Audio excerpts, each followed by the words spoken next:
Yo, gentlemen, what's going on? This is your gracious game advisor, yours truly, King Dre. And we here, man. What's going on? Talk to me. Talk to me. It's been a minute. I think the last live I did was April, maybe April or May, March or some shit like that. But yeah, it's been a minute, man. King Leak. Yeah, you've been asking in my comments on my YouTube channel, on the channel, you've been asking when the live's coming back, but they here, bro. So I'm gonna be doing this every week for a few months, probably a couple months. I'm gonna probably do like 7 to 8 episodes of this pure playerism, and we're gonna just be breaking down the game. Jacob Feemster, what's up, bro? Before we get into the, you just found me today. Where you found me at, brother? Before we get into it, we're gonna get a little Q&A in, and I'm gonna read a listener's email, a subscriber's email. It's a little quick brief on it, but then we're gonna break it down. We're gonna break down daddy issues, right? We're gonna break down this whole daddy issue thing because I hear this shit a lot in the manosphere, about women with daddy issues. So we're gonna break that down the player way. Y'all know how I do, man. Y'all know I've been doing this. I've been rocking like this. Let me say what's up to everybody. Prolax bro, what's going on? Oscar, what's up? Jacob, Edgar, King Leak, Leo King, Black Goliath. Oh, you seen me on Facebook. You saw me on that post your boy put up of me on Facebook from my TikTok videos, huh? Them bras on those. Hey, one thing, this is why I don't mess with Facebook. Facebook is real. Facebook is like, it's way too feminized now, man. Like, even in my Facebook group, and if y'all not in there, y'all need to join that. Like, even if you say the wrong thing, this is in a private secret group. Like, they flagging your shit down. Like, you know what I'm saying? So, I don't really fuck with Facebook. And I knew a long time ago that Facebook wasn't the place to build what I'm trying to do. I knew a long time ago that Facebook really wasn't the place to build what I'm trying to do, because I don't want to build something up to be taken down so easily. All them females got to do is flag your shit down, and all that work you put in is gone. I knew that a long time ago, so I always stayed away from Facebook. This is why you don't see me on Facebook. I do have a Facebook page, but I don't put too much into it. I don't focus my content center around Facebook. I automatically have my Instagram, my whatever comes to my Instagram goes on my whatever goes on my Instagram goes on my Facebook page. Shout out to real quick, shout out to my boy. This is day one right here.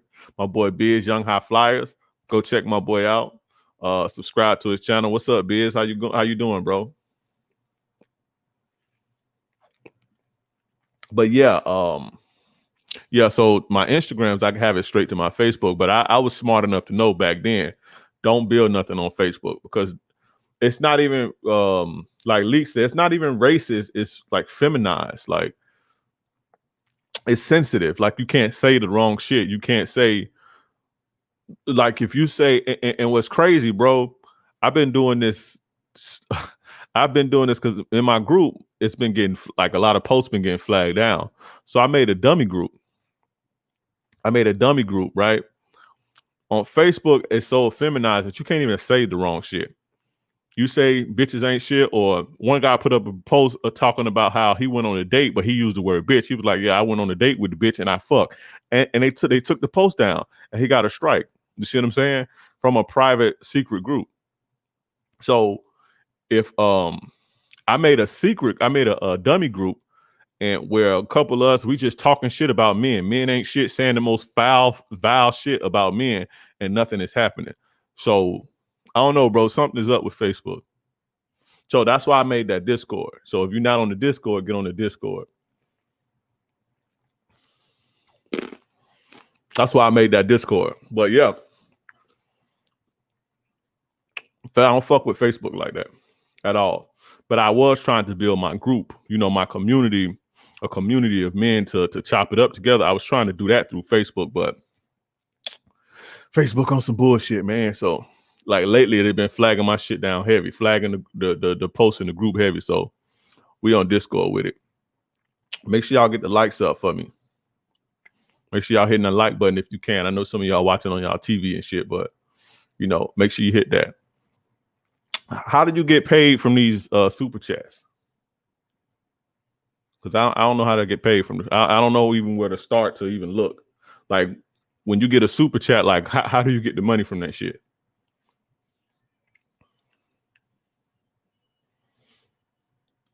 Let's see. I've been listening for a while, bro, because you helped me get out of a toxic and unfaithful relationship. Thanks, homie. Appreciate you, bro. Arthur Barnett. Appreciate you, bro. That's why I do this. That's why I do this, bro. That's the reason why I do it. I saw you in my YouTube recommendations around October 2020. That's what's up. That's what's up. Playerism over feminism. Y'all know that's my slogan.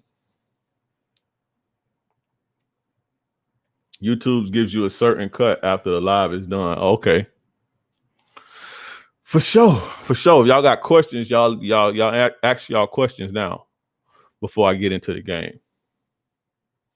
Because I'm gonna try to switch it over from these comments, because these comments is distracting. So if you got questions for me, let me know now. If you need some game, you got a situation, let me know now. You're doing a lot of good in this world, man. Thanks. Appreciate you, bro. Appreciate you. That's why I do this.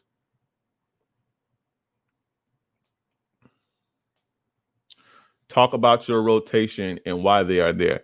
At this moment in my life, I'm not really fucking with chicks like that, to be totally honest with you. There's too much shit going on with this COVID shit. And I got so deep initially when shit was really bad. Well, it's bad now, but when it was like bad in like summer and spring and shit, when nobody knew what was going on and everything was locked down, I decided to like take a break and chill and work on my shit. Work on, you know, put all of my energy and efforts into this with the videos and, you know, spreading the message, building the community and shit like that. So I took a break from women, bro. Honestly, I took a break from women and I didn't get back into it. My head been so far into what I'm doing that I haven't even got back into it. You know what I'm saying?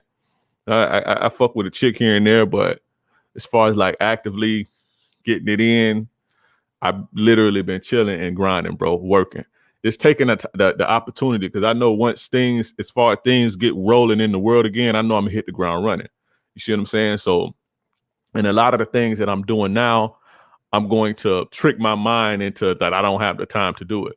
So right now, while, you know, kids are going to school from home, you know, my baby mom work from home, at home, everything is chill and they can just chill.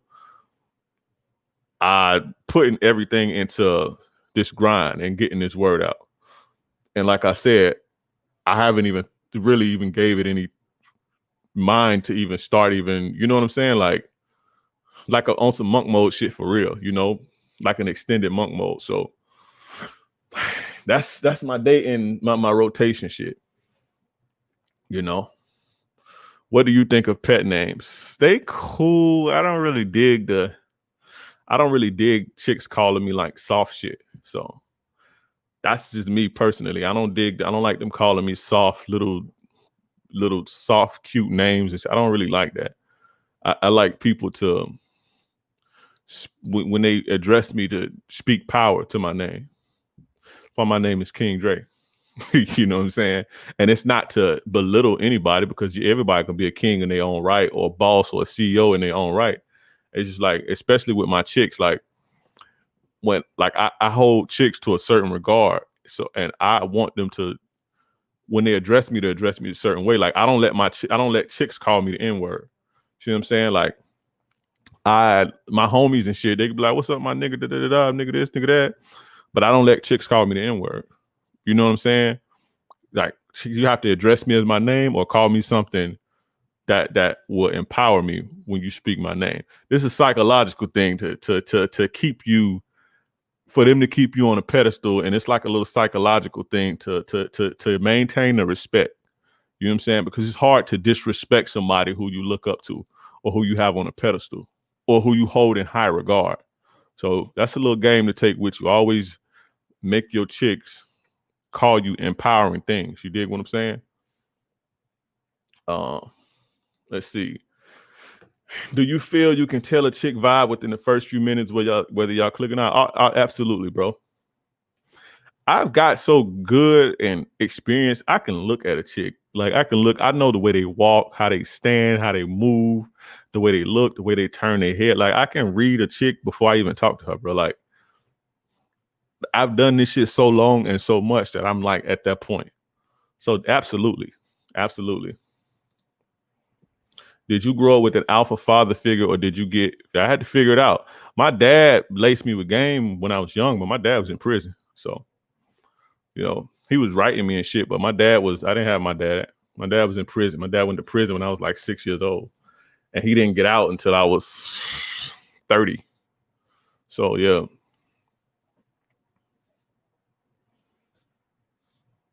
Tips on getting out and meeting women. Go anywhere, bro. Go do whatever you like doing. You like going to the gym? When you getting gas on the way to the gym, holler at a chick at the store. You meet women are anywhere, everywhere, bro. Guys tell themselves this. They like try to, well, where can I meet chicks? Where can I meet chicks? Chicks ain't. You're really scared. That's all. You don't know. You scared. You tricking yourself into believing that you can't find no women. So that's what that is. Stop being scared and get out there. Women are everywhere, literally everywhere. Everywhere you go, there's a woman. So a cute woman. Is it considered validation to call them baby? Yeah, but I'm gonna do a show probably next week about validation. And we're gonna straighten out this validation thing. But yes, it's validation. Definitely validation. But like I say, we're gonna straighten that out. We definitely gonna straighten that out. I'm gonna school y'all on this whole validation thing, because it's really nothing. I don't want to get into that, but let me take the time to say this, because this manosphere, which I'm grateful for, by the way, don't get it messed up, don't get it twisted. I love what's going on because it's helping men, and I'm proud that this is a space that we can grow, and this is going to be something that changes the dynamic and brings balance to this world, or at least spark the brain that can do that. But there's a lot of things that where young guys hear and they kind of take it too far. Understand this about validation. As a human being, you are wired. You are wired to seek and want validation from the opposite sex. There's no getting away around that. This is why people who are not successful with the opposite sex, it's taxing on your mental health. It's almost as important as eating. So we try to shame people or shame women. Women just want validation. Men want validation too from women. Let's keep it real. Let's keep it all the way 100. The things we do are from validation from women. We may not want to hear you're cute or you're beautiful like what they hear from us, but the things we do is for getting a woman to conquer a woman, to have her lay down and sleep with you, is validation.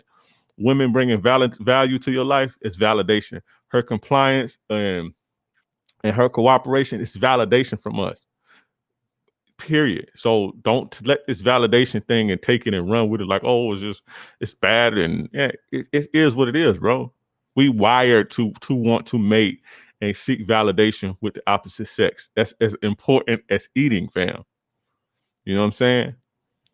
But don't get too carried away. But probably next week, I already got it laid out, so I don't know if I'm gonna do that one next week or the week after. It depends on maybe if something happens to where another topic is more important or pressing in that moment, but I have it lined up, so I think I'm gonna do it next week. We're gonna break this whole validation game down, how to give it and all this shit. And we're gonna teach you how to do the validation and when not to and all that shit the right way. So I want to thank you for helping the fellas out. You're doing us all a favor. Appreciate you, famo. Appreciate you, bro. What would you do about getting your girl back after you kicked her out for no reason? Really just mad, but don't want to seem like you need her back. Stop playing around. Why you kicked her out for no reason? Answer me that first. Stop playing. That's another thing. I gotta stop playing. Stop playing games. When you do something, when y'all see my TikTok videos and the videos I put on Instagram or even YouTube, when I tell you to do certain things, when I tell you to tell this chick she gotta go because you finna call a friend, I mean that. That ain't no game. I didn't tell you that so she could sleep with you. I told you that. I told you to tell her that so she could value your time and that she got to get the hell up on out of there. Even if you don't have nobody, but she got to know that she can't. That's not playing. You not gonna shit on my time. So you got to go if you're gonna waste my time. If we're not on the same page, we wasting each other time. So you have to go.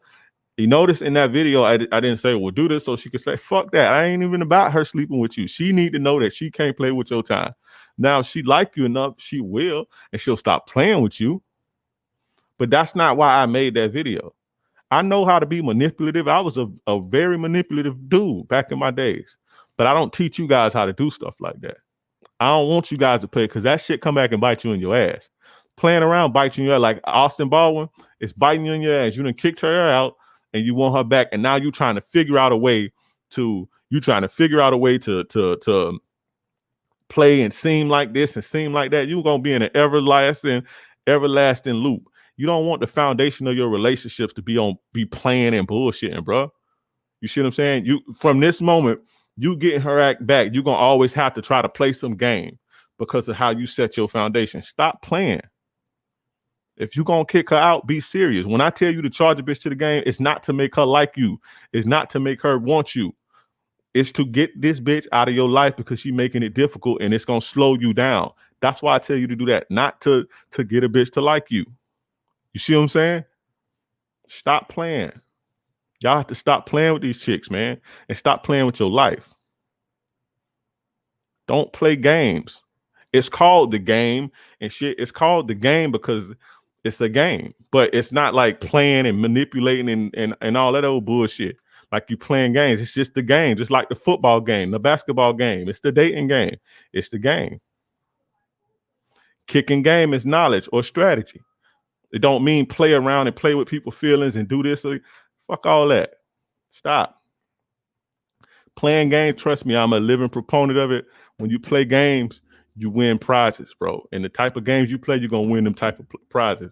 When you play stupid games, you're going to win stupid prizes. You don't want your relationships to be built on playing games and bullshit. That's bad for business. You know what I'm saying? Now you can have to get her back. You're going to have to play. So now y'all both playing with each other. And you don't want females are the masters at game and game playing. They know when you playing. You a leader. You don't want to lead them. Excuse me. You don't want your relationship to be built and to lead them to think that it's okay to play. Because when you play, they going to play. But when you a man and you solid in your foundation, and we ain't playing over here because you ain't playing, and you show her that you ain't playing because you don't play, then she gonna follow that. You know what I'm saying? If your game's strong enough, but when you playing, they gonna play. They gonna think it's okay to play because that's how you leading. You feel me? Let's see. What's your thoughts on using protection when you clapping girls? Automatically. Don't even play. Like, come on, bro. Automatically. Keep a rubber on. I got like Webby say, I got a rubber on right now. Don't be running a bus. And when you bust and pull out when you busting with a rubber on, bro. Don't play with your life like that. Trust me, it ain't worth it. It's not worth it. Trust me. Or you don't want to catch nothing you can't get rid of. Because that exists. I know y'all caught up in COVID and Donald Trump being the president for the last 4 years and all this other shit. STDs are still very much alive and real. And it will fuck you up. You know what I'm saying? How to manipulate a chick with daddy issues and make you want you one. We ain't stopped with the manipulation, but we're going to get into the daddy issue thing, bro. But I'm not really here to teach you how to manipulate people. I would be doing it. My goal for doing this is to bring balance to the world, bro, and to make the world a better place. That's why I do what I do.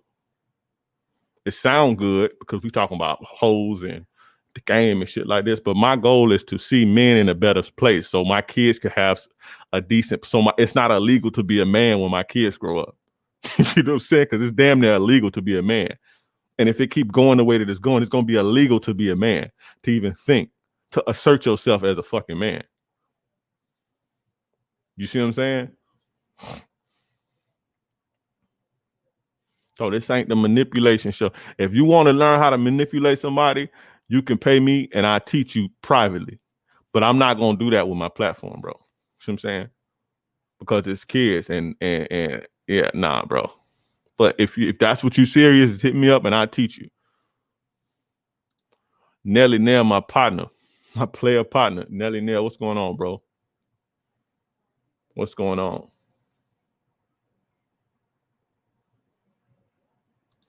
Why do women know games so instinctively, but my ass don't know shit? All right. Now, with women in the game, men and women are wired different. Men, you have strength and testosterone and a propensity to carry out violence and to assert yourself and to be dominant and shit like that, right? Your physical strength. You faster, you jump higher, you hit harder. You can smoke a motherfucker and be cool. This is why men are blowing each other's brains out. You have this going on. This is how you get what you want. This is your way. This is your survival mechanism. To balance this out, women don't have this. Women have to be more seductive and charming and cunning and intuitive. This is their gift. This balances everything out, though. So this is why women pretty much know how to manipulate you inherently. Because this is their way of survival. This is how they get what they want. This is how they survive. We talking about on a like a life level, like a primal level. This is their survival instincts, is to be able to seek you out. Women aren't really taught the test that they give you, and to let's say, like how I did the video about like women wanting to feel you be strong when they like test you and shit, or they snap at you. Then nobody never taught it. Nobody's teaching them that. They know to do this inherently, but this is how they survive. If women didn't know how to weed out weak men, then it would be over for women. See what I'm saying? We have a different set of skills than women. We all human, but we're different species, kind of, if that makes sense. I hope I said that right. The female, or we the same species but different gender, however that shit go, but they different. You know what I'm saying? They different, and that's their survival. This is how they survive. This is why I don't look at them bad. It's not a bad thing that they are like this.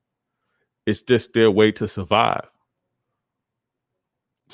overall as a human species. This is how they survive.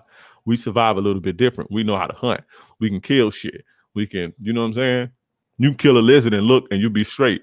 A woman kill a lizard and she can't handle it. See what I'm saying? So, this is why all of this seduction and all of this shit that we teaching y'all, this came from women originally, back in the days. And I mean, like in the beginning of times and shit like this. Women were seducers. They had to seduce people to get what they want, because they couldn't walk up on you and take it. You know? I would rather listen to you to some Black Twill channel saying it's over for most men, because don't buy into that. I don't even want to talk about them dudes. Stop, because they're gonna kill my overall mood and vibes. Don't even go talk about them dudes.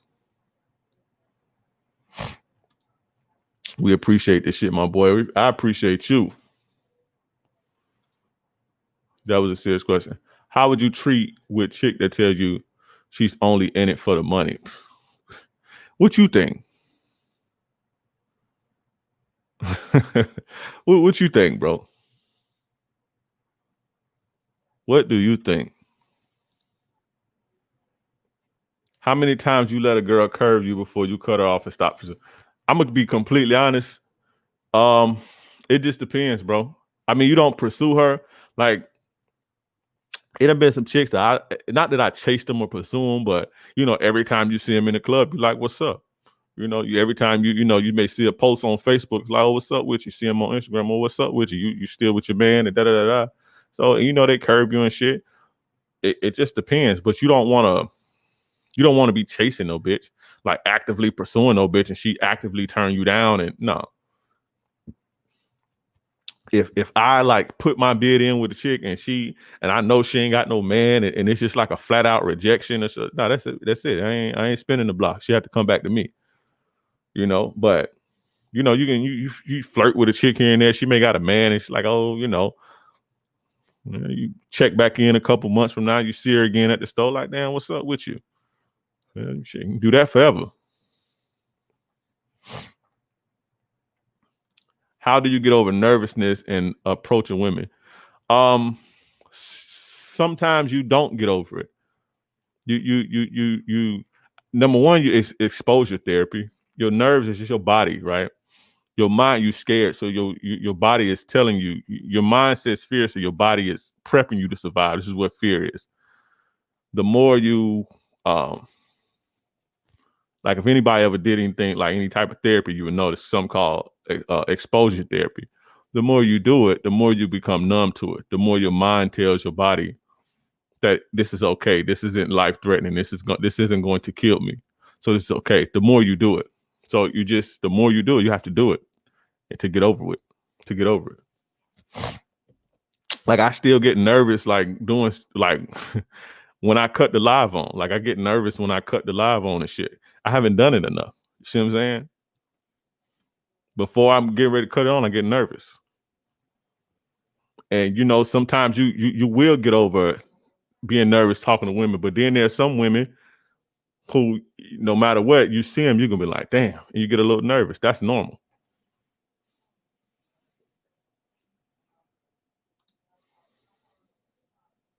That's why they so good at finessing dudes they don't like out of money.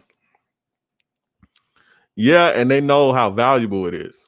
Sex is valuable because it's validation. Remember I told you about validation.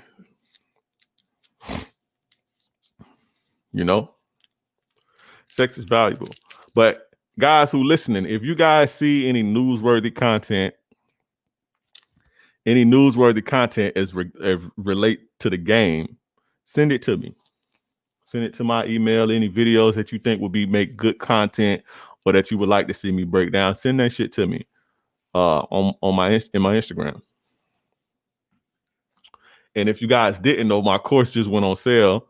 The price be going up and up and up, and it's going to continue to go up. But it's on sale right now for $100. So you should go get that. It's pinned to the top of the chat.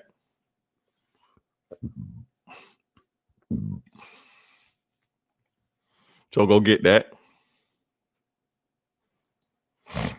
Real good value, bro. The men out here need you more than ever. Appreciate it. That's why I do what I do.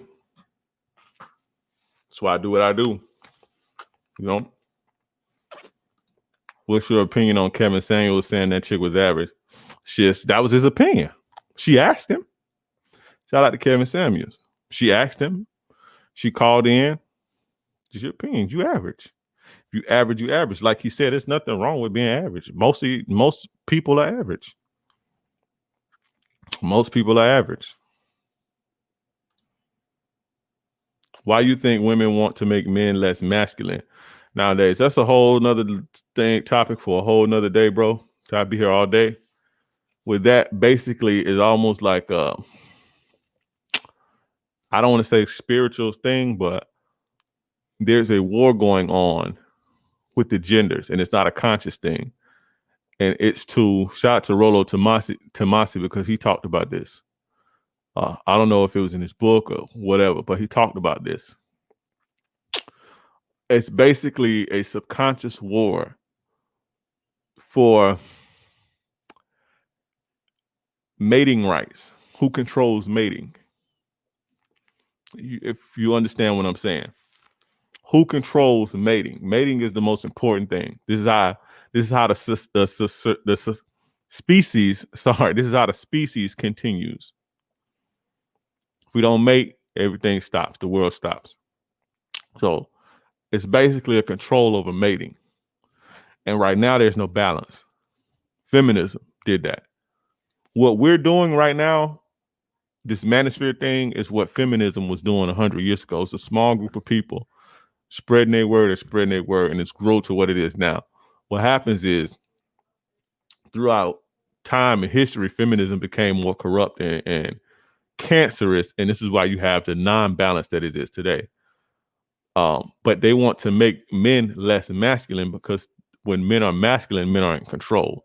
And when men are in control, they control the economy, they control the courts, they control the child support system, they control politics.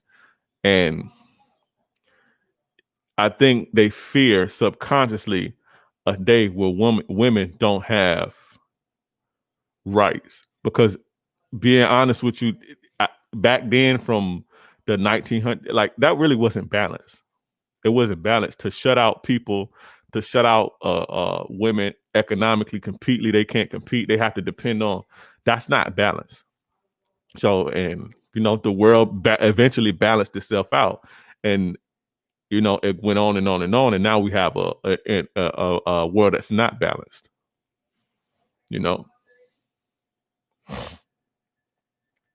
Let's see.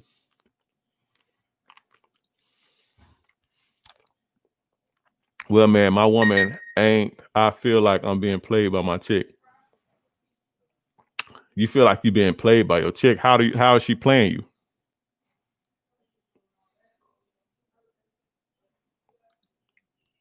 Right, I'm saying the backlash from him calling her average is an example. This is because women almost they devalue men so much nowadays, and this is all feminism. This feminism work. Even if a woman claims not to be a feminist, which many women don't claim to be feminist, they still have the ideology of feminist. This is feminist work.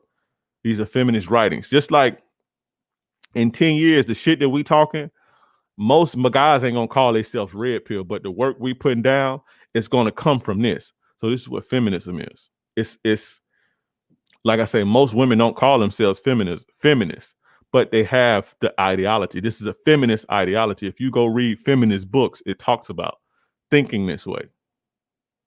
You know what I'm saying? And trust me, I done been there, done that back in the days. But they feel like you're beneath them. On a comment on my Facebook, well, not my Facebook, but a guy put my shit on Facebook and kind of blew up. It probably got like 500,000 views now on Facebook. That's crazy.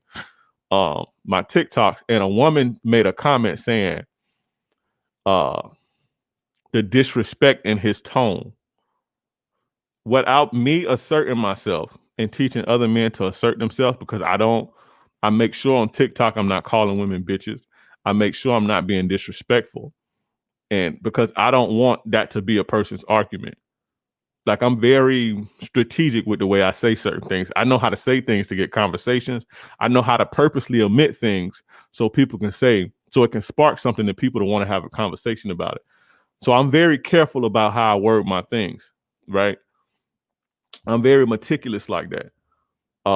So this chick, I went on a tangent. I kind of forgot what I was saying. I'm gonna go back.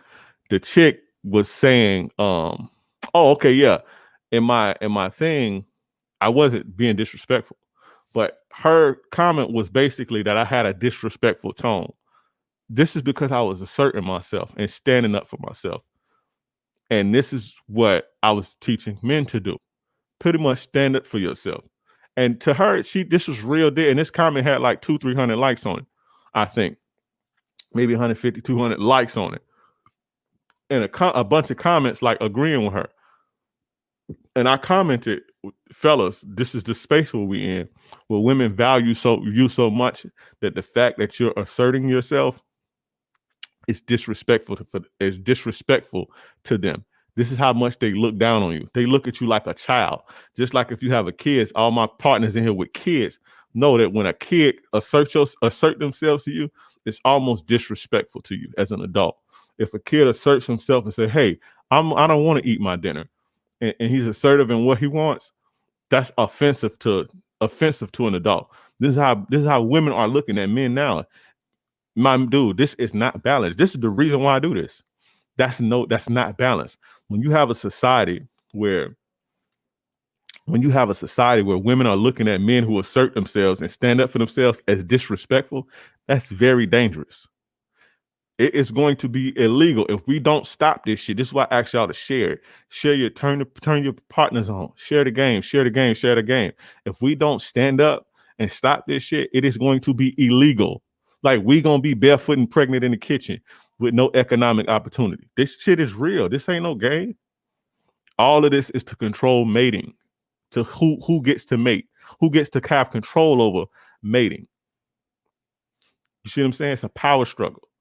But it's not a power struggle like a physical one. Like I said, it's not spiritual. I don't want to take it there, but it's all like it's hard to explain. But it's a real power struggle over the genders, and it has gotten so unbalanced to where Kevin Samuels saying what he said is they really believe that that's disrespectful.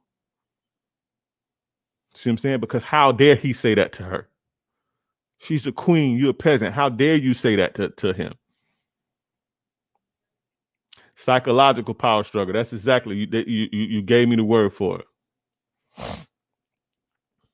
You gave me the word for it. Thank you. But yeah, man. Yeah, like I say, fellas, my course is on sale, so go get that. And like I said, y'all send me news related stuff, like celebrity shit, because it's hard for me to keep up with that type of shit. They're turning society upside down to cause chaos. Nah, Biz, is not to cause chaos. And the way you think too, I know how you think. I used to think like you when I was younger, Biz. It's not they causing chaos because women can't defend themselves. They can if need be, but women aren't the warriors. People sometimes don't understand what they're doing when they're doing it, especially women. A lot of women can't see past right now, and they aren't forward thinkers. So it's good to now have power, but what happens when your society is so weak and the men become so weak in your society, and then you get invaded, right? Women aren't thinking like that. Women aren't thinking that society will collapse and then you getting invaded by whatever else, other country and shit, and they raping you and doing all type of shit.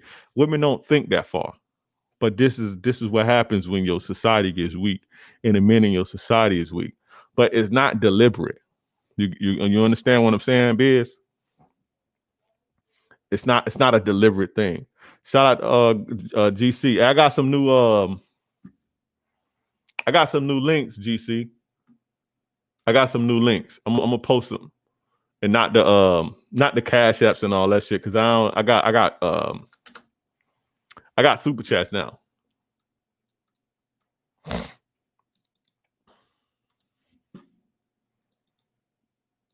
I'm posting links for you, GC. Shout out to my boy GC, day one.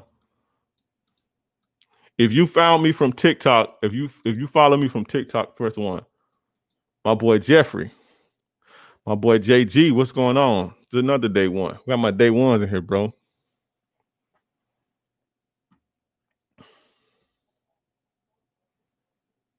My day ones in here. How do you find or get to know woman general fantasies? You have to be alpha as fuck and non-judgmental, because if you are, women have some wild fantasies. They won't share them with you if they don't think that, like, if they don't see you that way sexually, they're not gonna share it with you.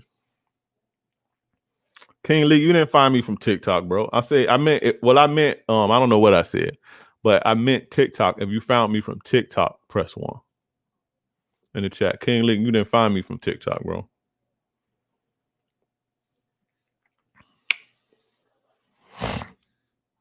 Let me read this email real quick. It's short.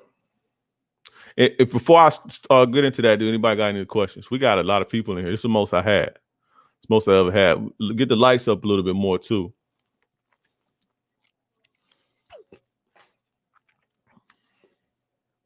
Get the lights up a little bit more. But yeah, so give me your questions and shit before I start. Shout out to everybody. Everybody, y'all know how I do. If you already know, when you come through, say what's up to me. Jeremy, what's up? Say what's up. I know you like the, secret watch and all that shit, but speak to a player when you come in the crib, And again, shout out to my boy GC. If anybody else want to mod for me, let me know, especially my day ones, because I trust y'all. Let me know, and I'll give you a wrench.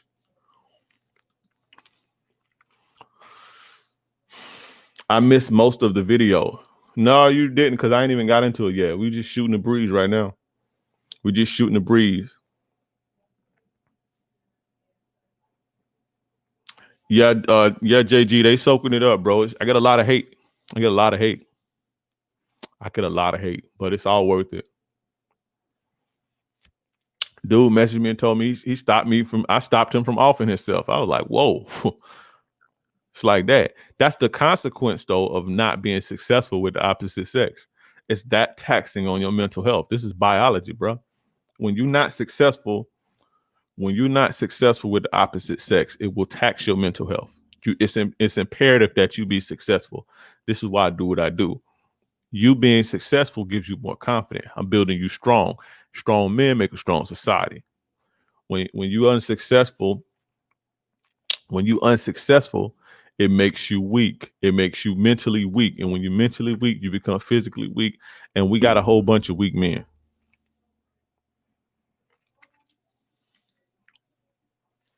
The most hated in this world is often the realest. That's right. Because people don't like to wake up. When you tell people real shit, when somebody tell you something real and you digest it and you don't reject it, this is why they have to reject it. This is why they reject it. They scream and screech and deflect and yell and holler. When you accept something what somebody says and you accept truth, your body, the way your mind is way, the way you wired, especially if you're a man or just a human being, period,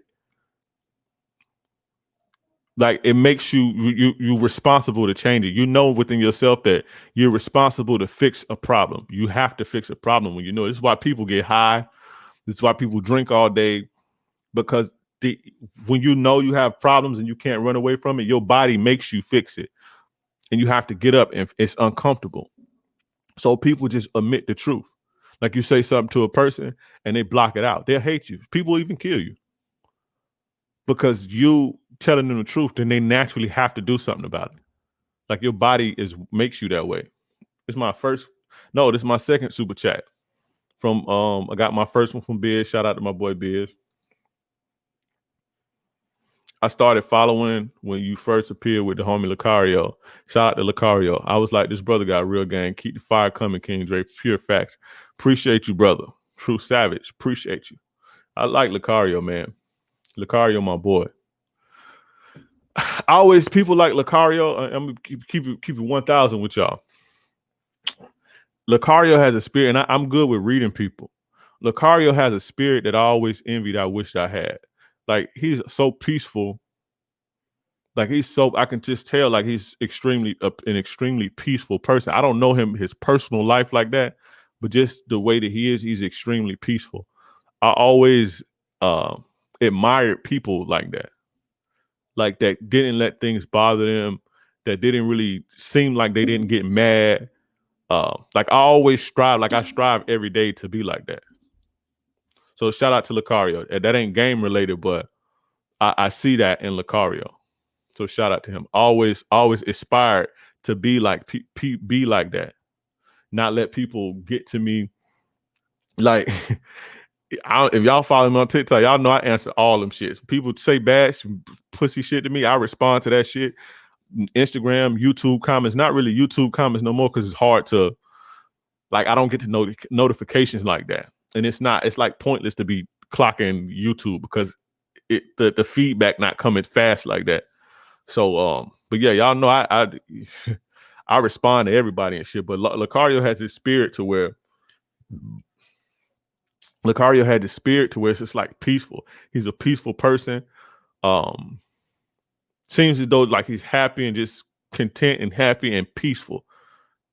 And I admire that in people. When I see people like that, I admire them and I always watch them because that's how I aspire to be one day. Like I strive to be like that. I've been like that for a long time, like striving to be and to get to that level of peace. I'm a peaceful person. Like I'm not crazy or no shit like that, but just like unbothered and happy and fucking and not that I'm a sad, depressed person, but I don't know. I don't know how to explain it. But like when you look at Lucario, he's always happy. He's never mad. Even when people talk shit to him, people calling his shit trolling, it don't really like he's not moved by that shit.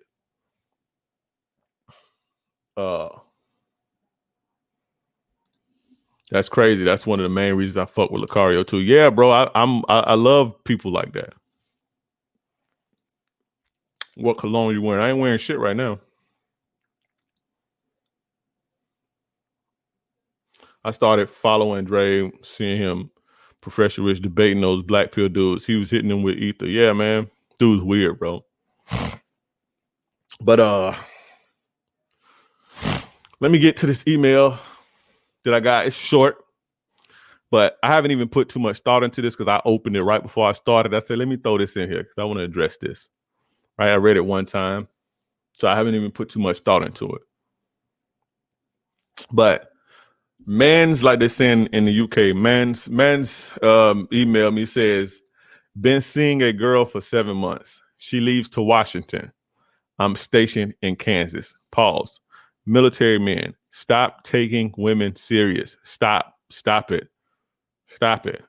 Please stop it. They're moving you all over the world and back. Stop. When you're in the military, don't stop. Stop taking women serious. Date, build you look, it's cool to have connections and chicks you vibing with and even have feelings for, that's cool, but just know it's not all good.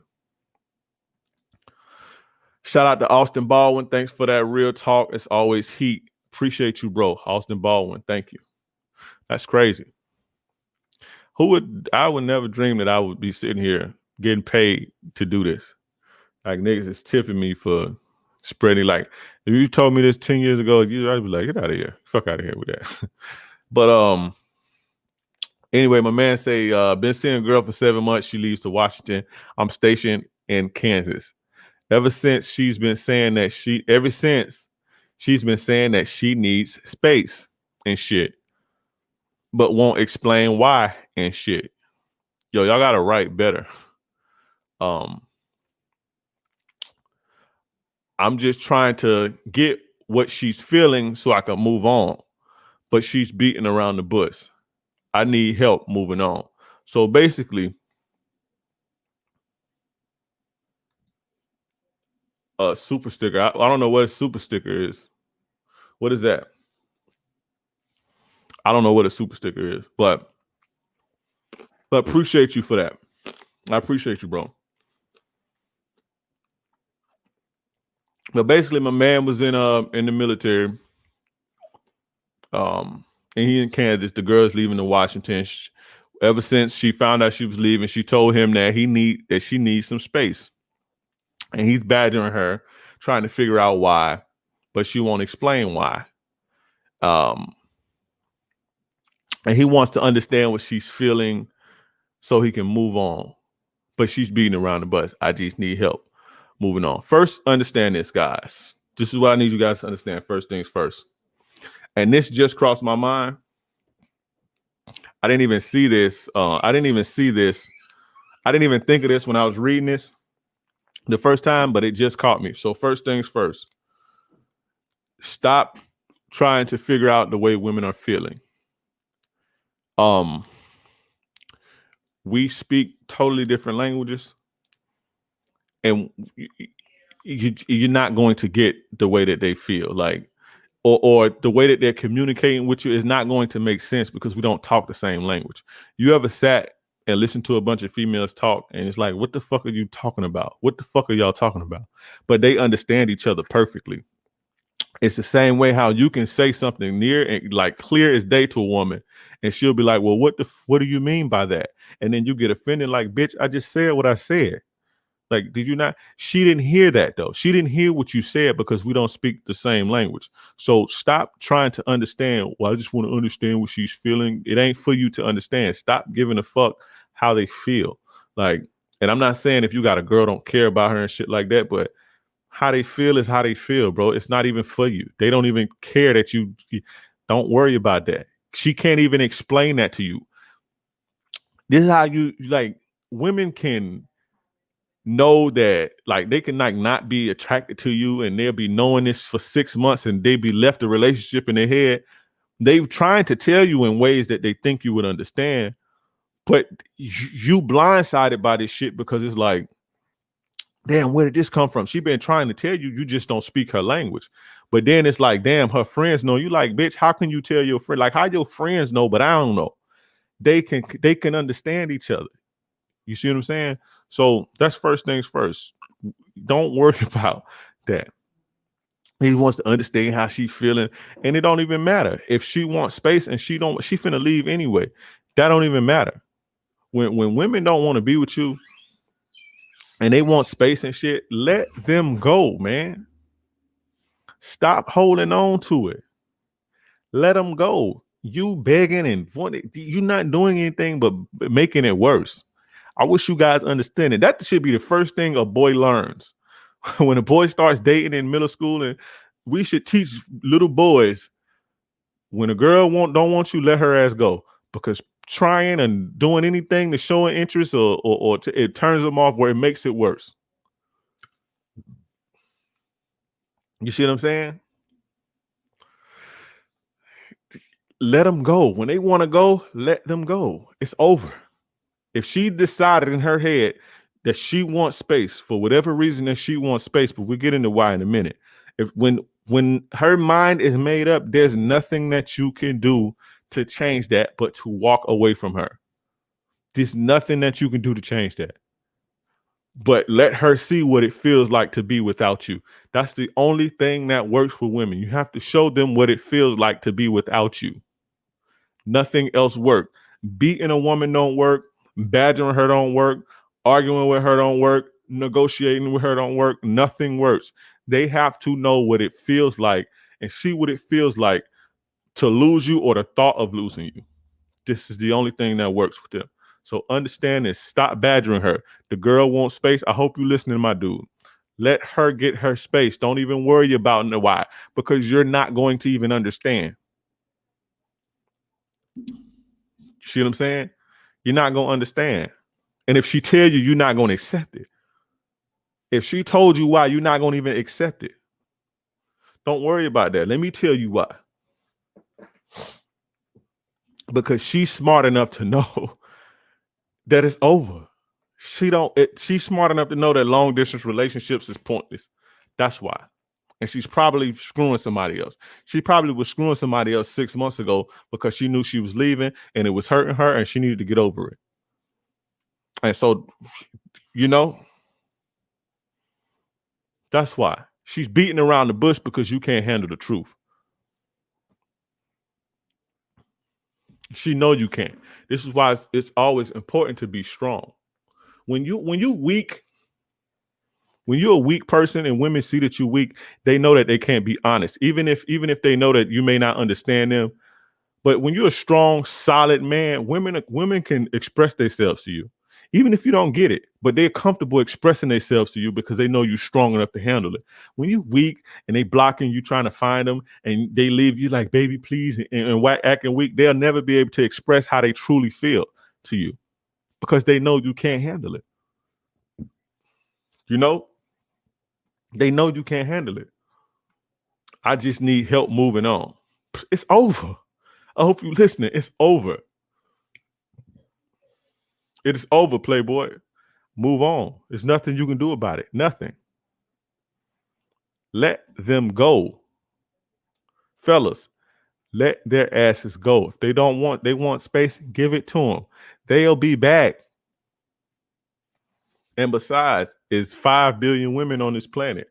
Hashtag 5 billion.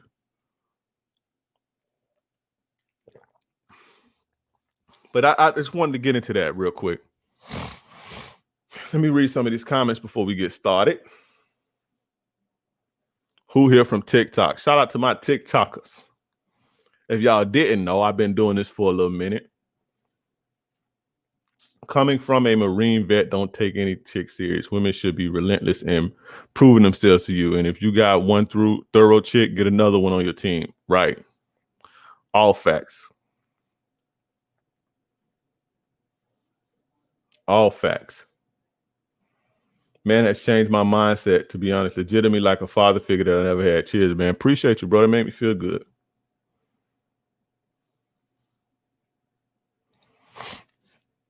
How do you better understand the female language and communication?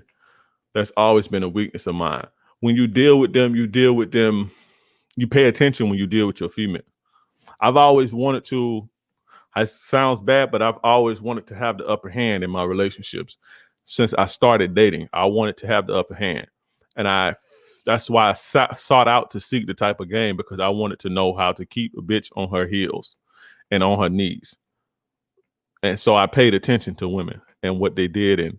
But I've been like that even with men and homies and people in general. I always want to have the upper hand over everybody. If I'm in a room, I know I may not be the strongest, so I may not hit the hard, but I want to be the smartest, and I want to have the upper hand over everybody in that room. It's a survival thing. Some people have that. Some people want to be the strongest person in the room. You know, have more might. You get the dominant alpha shit. You know, I want to control everybody in the room. So I had to learn. You do that through experience or listening to somebody that can teach you. That's why I teach you. I teach you guys what they mean when they say this. And I'm more so, you know, guys ask me how to do this and how to cold approach and how to get laid. And I teach you that. But if you notice, the bulk of my shit is teaching you how they operate. Because once you learn how they operate, you can navigate. You see what I'm saying? Teaching you what they mean, what these behaviors mean, pointing out behaviors. And it's not like a crybaby type of MGTOW type of thing, but more so like, this is what it is how they operate. This is the manual. You do this and you'll be good. So, hey, dude, I got diagnosed with lymphatic cancer a couple months ago. I don't got too much time left. I'm young and trying to experience women with the little time I got left. Thanks for your tips. Whew. That just fucked me up, bro. Keep your chin up, bro. You got this. That just fucked me up, bro. Prayers to you, bro.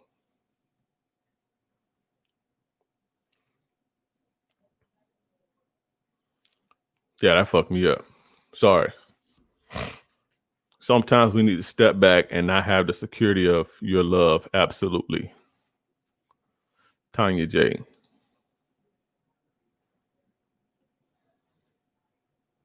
Learn how they operate so you can navigate. Yeah, bro. That's all that is. You gotta learn how they operate. You got to know where you at.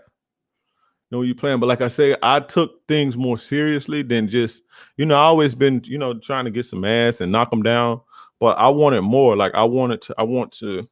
It sounds, and it was sinister back then. It was very sinister back then. But I wanted to have control over them. You know, so I paid attention to things. Like most of my homies, they was just trying to knock them down, and they had a little chick that they had connection to and vibe. But I would fuck all that. How can I get this bitch to give me her soul? This is what I want. I've always been like this since a teenager. That's crazy. But my reasoning back then was sinister. I wanted the control. You know, as I said, I know how to do manipulative shit and all type of shit. I'd probably be way more popular if I taught stuff like that. But hey, that's irresponsible. So I'm not going to do that. What do you do if you got no hoes? Go get some hoes. It's that simple. It's that simple. How can I tell if a female is talking to another guy or cheating? There's a lot of ways, but understand that women cannot serve two masters. Let that one marinate, because a lot of the times I like to say things and I like y'all to figure things out. There's a lot of ways. I have ways to on my videos, so check some of those out. And I'm rushing this question because I got to get with the game with the topic. But women, I say this: women can only serve two masters. So it's literally impossible, like physically impossible to follow two people. If you're a man and you're a leader, it's physically impossible to follow two men at the same time, to have two men in your ear at the same time. So based on how she's treating you, you can tell if she's talking to another guy or cheating. So I keep that at that, but I can be all night with that.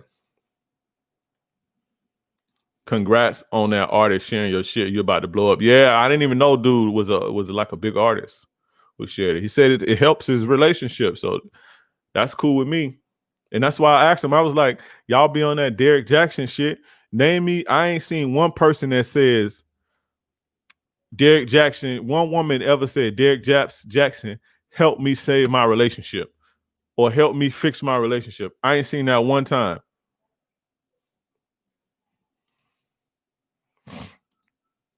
One time. So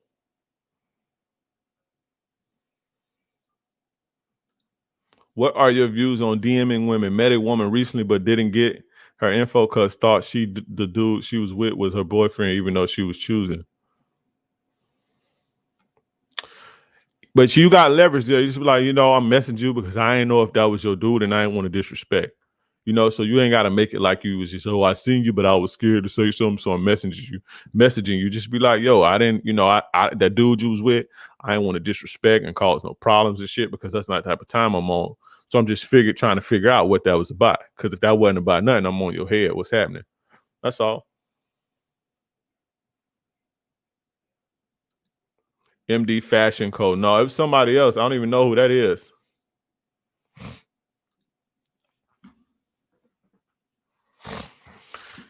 But y'all ready? Let's get into this. Man. How's my volume? I know I'm a little late in asking that, right? It's an hour in, and I'm just not asking that. How's my volume? Is the volume cool? Because I ain't tested shit or nothing. Is the volume cool? If it ain't, y'all been rocking anyway, so let's get into this. Y'all ready for this? If y'all ready for this, give me a hit a 1 in the chat. Shout out to Afi. I got that from Afi. Y'all ready for this? Give me a 1 in the chat room if y'all ready for this.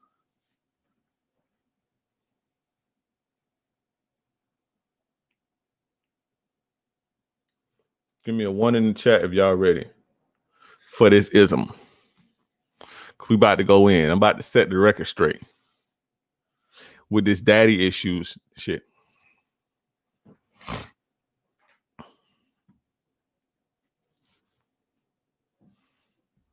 Y'all ready? All right. So the topic at hand, daddy issues, right? Daddy issues. Now, let me preface this by saying this. I've dated and dealt with them all. I've been doing this for a long time. It's damn near like it's like a fucking career. That sounds bad, man. When the older I get and I think about it, it's almost like sound. I guess it's not because I'm able to do this. So I guess I did make something out of it, right? But yeah, I was the dude that liked dealing with women, bro. And of course I was getting my money and shit like that, but that was like my thing. Niggas was watch football and watch sports and did this and had all type of hobbies. My hobbies was hoes, man. For real. Dealing with hoes, dealing with women, the dynamics, learning the dynamics, learning the female species, learning the female mind, learning how to get the upper hand. I've always done this, learning how to get the edge, right? So, and in doing that, you have to see patterns, right? I'm prefacing it with when I'm saying this, that this ain't nothing I read in a book. This ain't nothing I seen on YouTube. It's real life. It's real deal, bro. You know what I'm saying? From my and the people around me experiences. Now, in this manosphere, people always tell you to watch out for women with daddy issues. Daddy issues. You got to stay away. If you ask most of these red pill guys and MGTOW guys and guys in this space, what's the first red flag that you should look out if you want to take a woman serious. And they would tell you a woman who has daddy issues. This is what they would tell you. Most of them would tell you this. I'm here to tell you, fellas, that's not true. We can get into why. Women with daddy issues actually make, when you're talking about submission, cooperative, thrilling seductions, loyalty, women with daddy issues are the best for that. I'll get into why in a minute. What I am going to tell you right now, though, is what to look out for. Women who have fathers in their life. These are the worst types of women to deal with. I know that sounds crazy.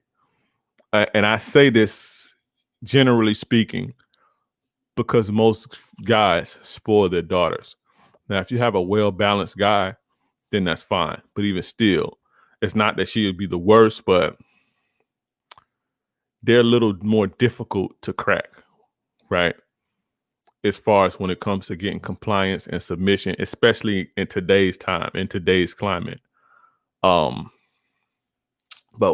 generally, women who have fathers that didn't like abuse them and shit, they don't have issues with, usually are spoiled them. They've spoiled them. Even if it was an alpha male dad, even if they had a alpha male dad, more so a beta male dad. And alpha dads I can understand because alpha guys know how rough it is out here. So we tend to, because I have a daughter, right?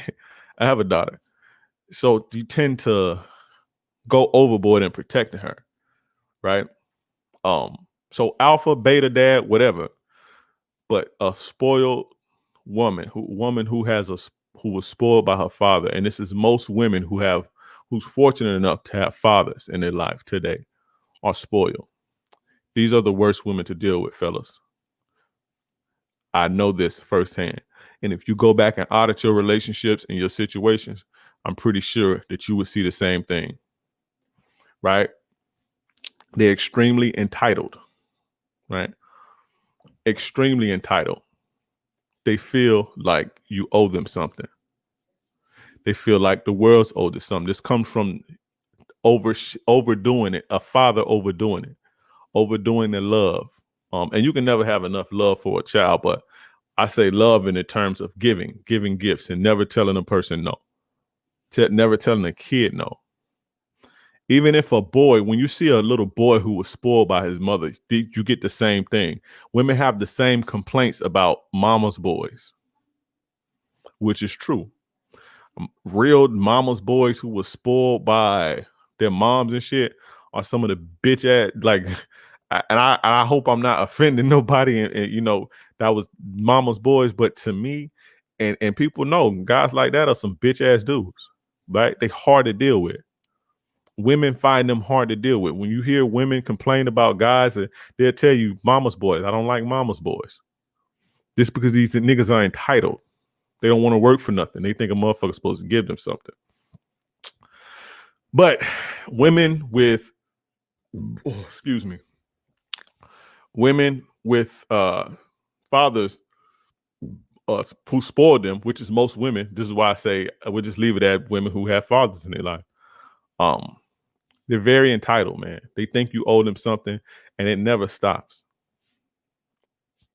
It's never gonna stop. The minute you don't give them something or they don't have their way, you're gonna have a headache. You know what I'm saying? You'll have a headache the minute you don't give it. Even if, no matter where she come from, if she come from the hood, if she poor, or if she got her own money, she do her own thing. There's no way to get around the entitlement, right? You just have to live with it. You have to live. If you want to fuck with her, you have to live with that. You have to compromise and say, okay, I know that she's like this, so let me just deal. I just deal. I find a way to tune it out. That's pretty much the only way. Austin Baldwin, did you super chat me again, bro? Appreciate it. Yeah, that was another super chat. I appreciate you, G. I appreciate you, G. But yeah, they're very entitled. Very entitled. It's and it's no getting around it. You have to compromise. To me, that's too much. I can't. To me personally, if that's your speed, that's your speed. But I can't deal with a woman like that who thinks that I owe her something. See what I'm saying? When a person thinks that you owe them something, they'll never appreciate you because they think that you were supposed to give them to them because they exist. So you'll go around in a relationship feeling unappreciative. I mean, unappreciated. And they don't have gratitude because the things that you do, they feel like you were supposed to do it, or they're entitled to everything that you have. You know what I'm saying? This is very bad to be with a person like this. And like I said, it's not because of if a woman has a father that this is the case, but most men spoil their daughters. See what I'm saying? It's the daddy's girl thing. Most men shower them, overshower them, not with just money, but overshower them in compliments and love and things like that. Just overdo it and spoil them emotionally as well. You see? So when you have a person like this, a person who's entitled, nothing you do number one will ever be good enough, and they'll never appreciate it. And you know how it feels to not be appreciated with things. You get what I'm saying? When you see these dudes who say, and I touch on this a little bit more later, when they say, oh, well, she had daddy issues and this is their problems, they associate their issues with what went on in the relationship to the woman not having a dad. And so this makes more sense because people have this narrative of single mother homes and dad being here, da, da, da, da. And guys like to give men more. This thing is a balance. Like when it comes to parenthood, both are important, but guys want to make their role more important than what it is when it comes to raising children. And I'm a man, but I'm honest enough to know, and I'm self-aware enough to know that men do that. And I'm just keeping it a buck. We tend to overhype our role when it comes to raising children. A father is very important in a child's life, especially a boy. But it's no more important than a woman's. In fact, and I'll get into this, but a woman's role is severely important in a boy's life or a girl's life. But like I said, you know, guys in this space tend to, I'm trying to be careful with my words, man. I don't want to say overvalue, but they tend to make fatherhood the end all be all when it comes to the development of a child. So whenever there's a father not present, it's, oh man, you know, this is this and this is that. This is that. This is that. I'm gonna get to this comment. I mean, I'm gonna talk about that in a second. Playboy Zay, what's up? But yeah, they're entitled. Let me get back to that. They're very entitled. And when you have a person who's entitled, you'll never be appreciated. Everything that you do will be taken for granted. And you don't want to be in a situation like that. You'll never, right? You would never live up to her expectations of what she was raised with. And she'll always compare you to her dad or her granddad. You'll never live that down. You will never feel them shoes. Because that's what she expects a man to be.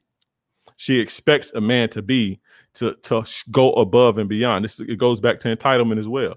She expects a man to go overboard with the love that she received as a child from her father. She expects this from you. And you will never live up to that. You don't have the energy or the money to live up to that. You see what I'm saying? You will never, she gonna always compare you. My daddy, dude, listen, trust me, I know I've dated him enough. See what I'm saying? I've dated them enough, bro. Women with fathers are the worst. And I say fathers in the regards of spoiling. And most men spoil their daughters. So women with fathers are the worst to deal with. Right? One of the worst to deal with. But yeah, you'll never live up to that. She's gonna always compare. contrast and compare. Well, my daddy did this. Well, I'm finna call my daddy. I'm gonna call my daddy. You can't do it. What I got you for? You know, and they and the thing is, they tell their daughters, well, if you got a man that can't do this, then you do this. You don't need to have him. Yo, look, let me stop this real quick, fellas. Dude, listen, man. Let me pause. I hate to have to do this. Big Cheese TV. That's not how you get popping, bro. When you come somewhere, don't take. The universe ain't gonna reward you like that, bro. Whether it's God or the universe or the Big Bang Theory, whatever you believe in, is not going to reward you. You don't get compensated going somewhere. Take. Come into space and provide value. Chop it up. Say what's up to the person who shit you on. Hey, what's up, Dre? I appreciate your message. Don't just come in here spamming your shit, bro. That's punk shit. Dig what I'm saying? I only did this just to, whatever. You can have that, but you shouldn't go through life doing that, because you're not gonna pop like that, bro. Trust me. Regardless of how good you are, because the universe is very balanced, and you can't go somewhere and just take.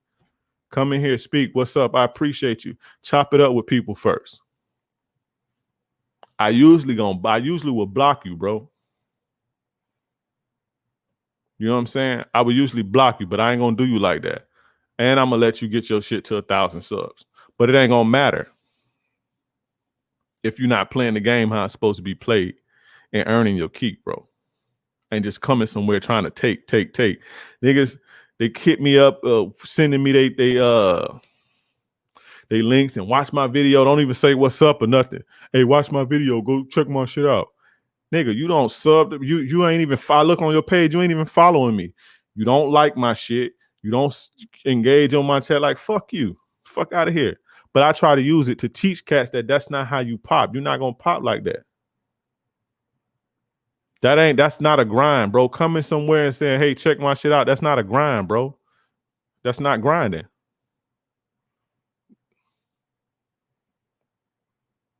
Grind to come up, got to make it some way. Make it based on your own merits. Don't come in here because you see 80 people and it's like, oh, well, shit, let me see if I can, let me see if I can. No, provide value, bro. This is how you pop. You pop by providing value. My shit is growing because I provide value. You see what I'm saying? If you read the chat, go up and read the chat. I provide value to these cats.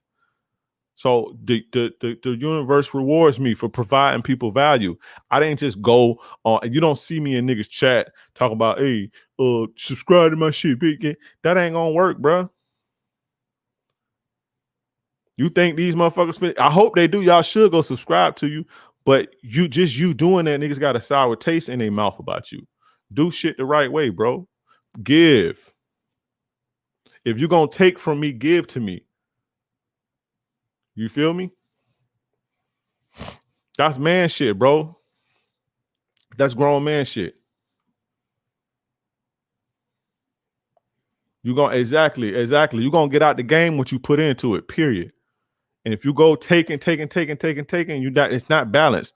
Listen, the universe will always balance itself out. It's going to balance. So whatever you're doing, if you're stealing or whatever, it's not gonna last. You take, relationships that's not balanced don't last. Businesses that's not balanced and fair don't last. Take is not balanced. Come give. Like I say, you ain't even say what's up to nobody. Don't do punk shit like that, bro.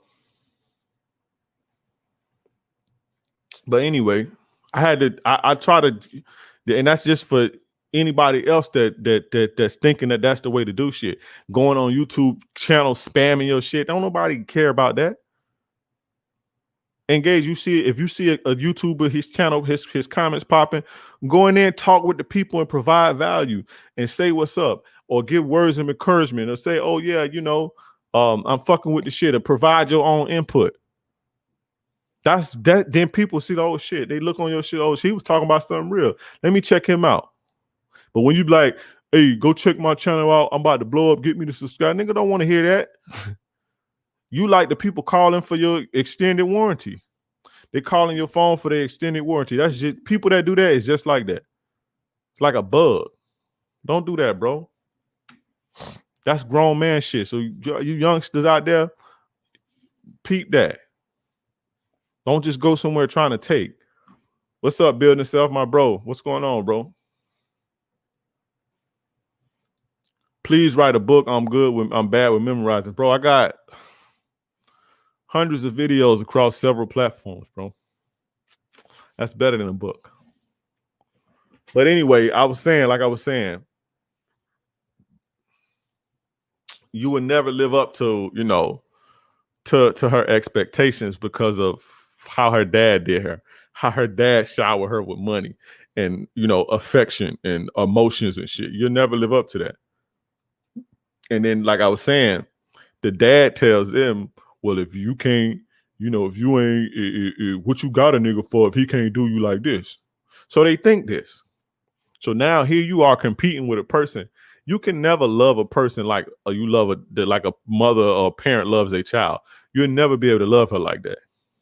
Anybody that got kids know and understand exactly what I'm talking about. I would never be able to love a person the way that I love my kids ever. There's no way possible. So you can never love her the way that her parents loved her, that her dad loved her. You know what I'm saying? Because she can't do no wrong to him. But when she curse at you or disrespect you, you got a sour taste in her mouth. And that's just an example. You got a sour taste in your mouth now. So now she a bitch. She get an attitude with her dad. He don't look at her like a bitch. It's not the same. You can't love them the same. Shout out to the DM for the $5 super chat. Appreciate you, bro. But yeah, moving on, right? They're never satisfied, right? Women with fathers are never satisfied. When you have something in abundance, even women, even guys like us with women, you're never satisfied, man. When it comes in abundance, when you start making money and it's just coming and coming and coming, it's like you can't get enough of it. You can't get enough. You want more and more and more and more and more.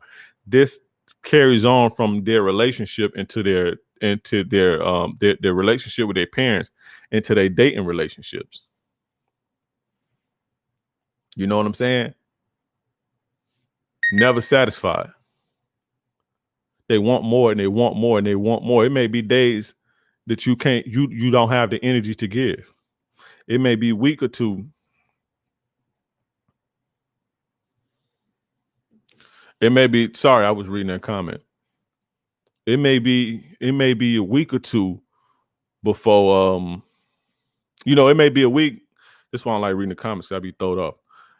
It may be a week or two, or maybe even a month. You may be down in the dumps and you can't give her something. You see what I'm saying? You can't give her whatever. Right? She's not she'll never be satisfied. Ever. You can't give it. You may don't have the energy to give her. Her dad, it ain't gonna be like that with her parents. When you how they say a mother's job is never done, a parent's job is never done.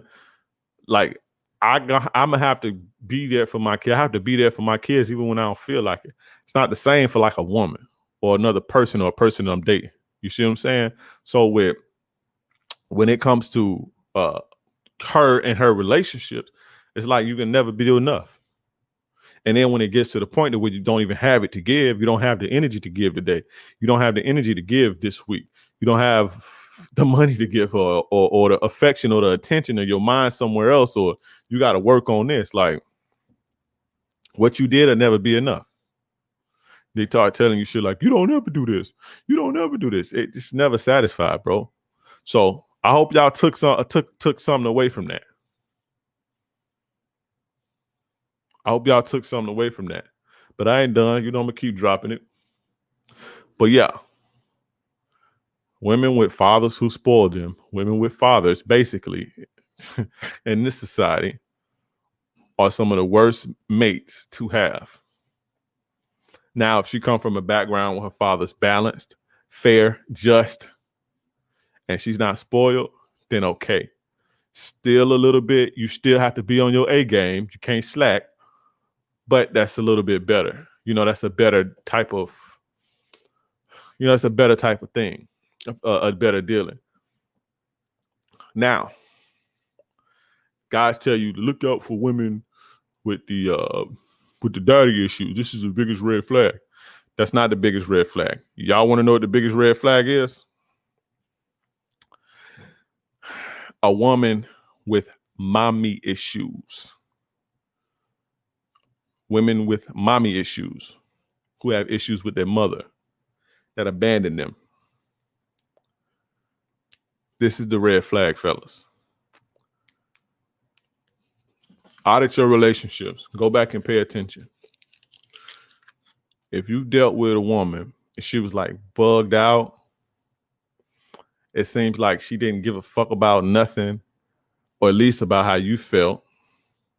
She couldn't really empathize. It seems like she lacked the ability to empathize with you.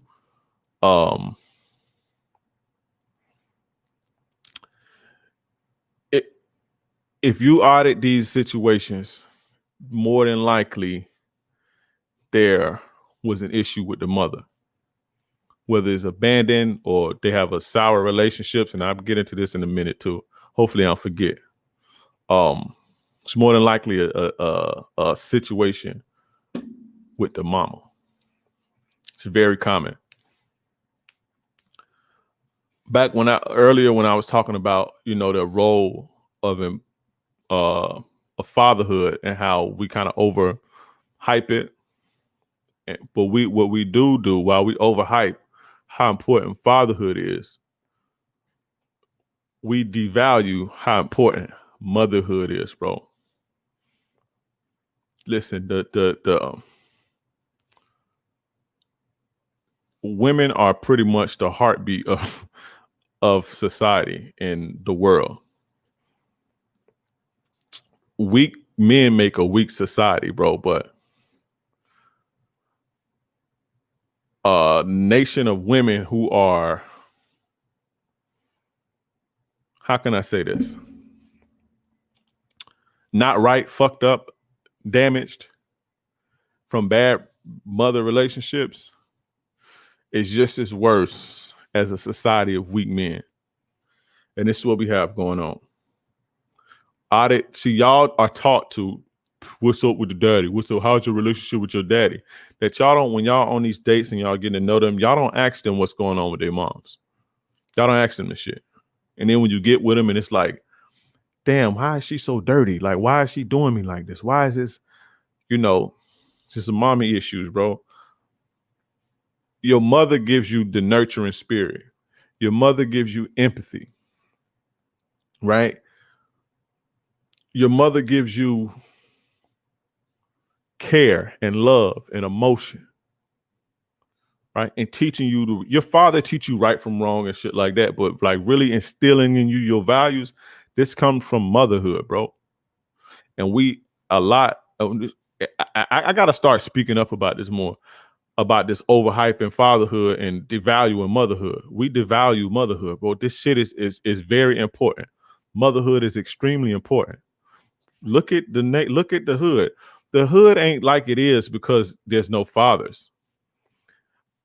And I'm talking about Black communities.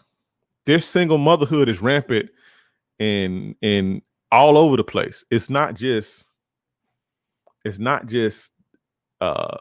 Blacks and shit, right? And I'm not going to go too far into this, but a lot of this shit comes from a toxic home and it spills over into the streets. And it's not because it's a lack of fathers. It's a lack of fathers everywhere, bro. It's not just with Black people, but if we're looking at the hood and shit like that, you got to look at what's going on with the mothers, bro. You know what I'm saying? And a lot of the times, these women are having issues with their mother or mothers that abandoned them. They didn't connect with. This is why it seems like women that they don't, damn near like they don't even have the capacity to love. Y'all feeling what I'm saying? It's like they don't even have the capacity to love you. And some women are fortunate enough to put themselves through maybe therapy or, get help and they outgrow this and they don't let this carry over. Some women never let this carry over. How they grew up, they never let this carry over. But most women do, who grow up without their mothers. They're almost like foul people. See what I'm saying? They lack the ability to connect emotionally to people. They lack the ability to damn near almost like they don't even have a moral compass. And bro, this is from experience. And I'll be all the way real. Back in my early days, it seemed like that's all I attracted. So I know this. They would have issues, and not necessarily their mom abandoned them, but they would have issues. They would have issues with their mom, right? And a lot of the times in these situations, like I said, it's not abandonment, but the moms look at them as competition. So they treat them like that. Like it's like this catty bullshit. And so the chick grow up not even connecting with that source that they need to thrive. Like you need a mother's love and a mother's touch, bro, to get that, develop that moral compass, that empathy. You know what I'm saying? That emotional fulfillment. They lack this emotional fulfillment. Full of drama.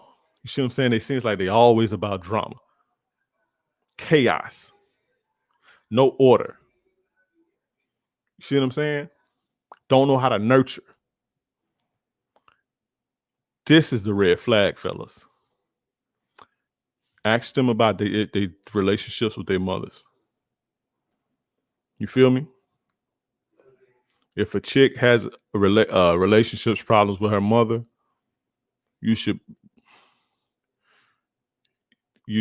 go the other way. You should go the other way. That's not talked about. And I'm not discrediting nobody, but like I said, most of these dudes in this space, and there's some players out here, but I really deal with women, bro. I didn't just learn red pill a couple years ago on YouTube because I was I was hurt and got on YouTube and Googled this and I didn't learn the game like this, bro. I've been out here doing this.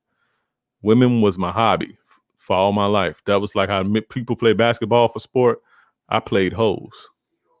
So I know this, bro. I've dated all types of them. Shout out to the $49.99 super chat from Rafi. Nothing but facts. Listen, fellas. Listen to me, bro. Women with mommy issues lack the necessary components, right? Lack the necessary component to basically be a decent human being, bro. Like, at the end of the day, that's just the nicest way I can put it. They lack the components, the things that make you a decent human being. Listen, the things we get from our father, it's not like if you learn from what like men, and I didn't have my dad per se, but I had friends and other shit and male role models and shit like this. It's not really, and even with the things that I teach my kids, it's not really, it's more so about having ambition. Yeah, sometimes it's doing the right thing, but having ambition, making something of yourself, contributing positively to society, work ethic, getting things done when you don't feel like it, discipline, structure. Like I teach my kids this type of stuff. Their mom is teaching you. Their mother is teaching them. That's not right. You shouldn't talk to your brother that way. It's not good to fight with your brother. Don't do this because this causes problems and strife. And then, this hurt his feelings. They mom, like me, I don't care.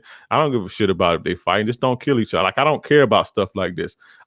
Not that I don't, but it's not really, they mom handle stuff like that. Talk to them about, you shouldn't say this type of thing. Well, don't do this because it makes them feel like this, and this isn't right. And how would you think that would make you feel? Like this, the stuff they mom do. I'm telling them, get up and clean your room, brush your teeth when you get up, brush your teeth, wash your face when you get up. Make sure you're doing your homework. When you get done with your homework, go code on the computer for an hour. Make sure you're doing one YouTube video a week. Like I'm teaching my kids this shit. Their mom is giving them their compass, their ability to connect emotionally. You see what I'm saying? With people, to empathize with people. And when a woman lacks this makes for, on top of female and female nature, when a woman lacks this emotional fulfillment, this lack of empathy, this emotional emptiness, this lack of nurturing quality, this lack of femininity, when a woman lacks this, you damn near have a devil on your hands. Motherhood is extremely important, and I wish we in this space would stop devaluing that. You feel me? When a woman lacks that, you damn near have a devil on your hands, bro. Go back and audit your relationships and think about the relationships with their parents. It wasn't the father that was the issue, bro. Now, if you have a father who molested a kid, that's not what I'm talking about. Like a father who assaulted their kid, then yeah, you got a whole nother can of worms. But when you have a person, even guys, like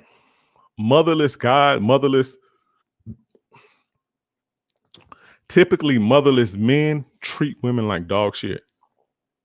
Like motherless guys or guys who had real bad relationships with their mom, they treat women like dog shit. Like no empathy, like dog shit, bro. Fellas, stop devaluing motherhood and the importance of women in society. Stop devaluing that. I know we want to make it seem like we the kings and we the leaders and we the this. This thing is supposed to be balanced. It's both as equally as important. You feel what I'm saying? And when you overhype and overplay fatherhood, you tend to devalue motherhood. So nobody's talking about this. This is why women are so appalled when you bring up their behavior. What do you mean? Or when they're raising their kids, or you can't do so when a woman's beating her kid on TV and shit like that or on the internet, you almost out of line for saying something, right? But we overhype fatherhood so much that they go unchecked for so long. So when you finally do check them, it's like, what do you mean? How dare you? We subconsciously, hype up fatherhood so much in the sense that we devalue and we neglect motherhood. You feel me? I ain't done, but let me read some of these comments. I ain't done yet. But shout out to the super chat, Rafi.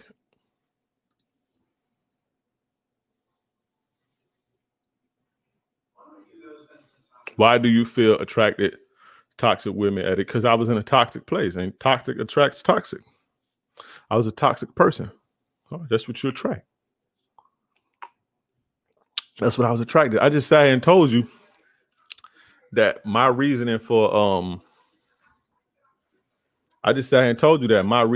like wanting to learn things was like to have control over women in a sinister way. That's toxic. I was a toxic person. I wasn't a douchebag type of dude. Like I wasn't I wouldn't never beat on women or steal and bullshit, but like I was just a toxic person. I was living a toxic lifestyle, and that's who I attracted. I attracted women like this when I was younger. You feel me?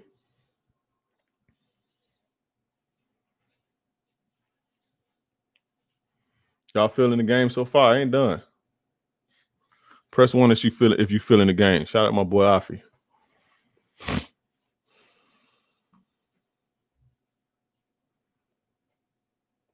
Let's see, young. Hi, you still growing as a man. What you attracted to and what's good for you can be different. Find the ones that like you more than you do her, and you put up with more. That's cool too. I talk about that one day. The whole like you more than I talk about that one day.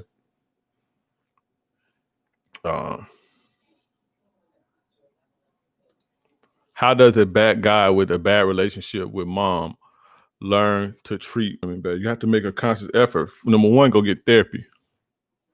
Go get therapy. Get that shit up out your system. Because you transferring it to your relationships. And you also attracting it because you're holding on to toxicity. If you have a bad relationship with your people or your parents or your dad or whatever, and you don't deal with it, you carry that into your relationships. you naturally toxic because you're holding on to toxic emotions and toxic drama that happened, and toxic trauma makes you toxic, and that's what you're going to attract. So go get therapy, brother. Let it out, or write it out. Find an outlet for it. Express it. Talk about it. If you don't want to go to therapy, make YouTube videos about it or something, or talk to somebody. But you got to get it out. But make a conscious effort to want to change. Be self-aware enough to know what's going on with yourself. Let me take this time to plug my shit. My course is on sale right now. I pinned it, both courses, but get the attraction 101 first, because if you're not attractive, then nothing else happens after that. So you got to be attractive first. So get the attraction 101. It's on sale right now for $100. It's on sale right now for $100. Now, when we have this thing to where we see like all these masculine black women, they say, look at these black women, it's a lack of fatherhood, and this is why they like this. So when you talk to a black woman, make sure she have a good relationship with her father and shit like this. Fam, listen. The thing that causes the problem in women, especially black women, and women in general, the things that causes their gripes or the things that make them hard to deal with is not necessarily the lack of fathers that caused it. It's what the lack of fatherhood led to.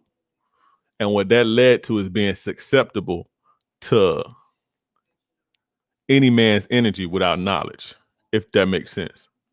So the reason she may be damaged because she didn't have a father,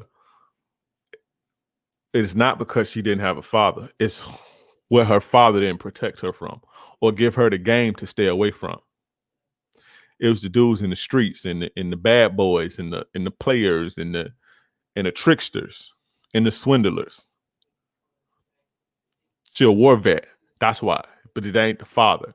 It's the father in a sense of that he should be there to guide her and enough to know not to deal with these type of men. But in a sense of her behavior and why she got a stone wall and why she's masculine and this and this and that is the things that she went through. Just like how you guys have to understand something. Just like how you see a guy like me or other coaches in this space that we've been through so much with women till we have this fucking exterior to where it's like, I'm going to be single forever, fuck a bitch and all this shit, because we been like, women go through the same type of shit. And they go through it young and shit too. Like the same way how a chick is doing you dirty when you 15, right? When you 15 years old, some chick did you dirty. Some 17 or 18-year-old did her dirty. See what I'm saying? So them not having dads and shit, this is what's like, but it's not the fact that, okay, I didn't have a dad, so not having a dad is the reason why I have this behavior. The reason that they have this behavior is because of the war wounds that they have. So now they built up this defense mechanism, the survival mechanisms to deal with in their relationship from the previous guys that they used to deal with in the bad choices. This is why, not because they didn't have their dads, but it was the choices that they made because they didn't have their dad. Am I making sense, fam? Fellas, am I making sense? Am I explaining that right to where you can understand that?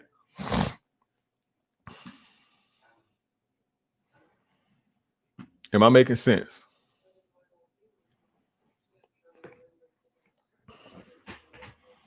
What they've been through, the guys that they've been, like the chicks that dealt with me when I was 17 or 18 or 19, they probably was hard to deal with after that.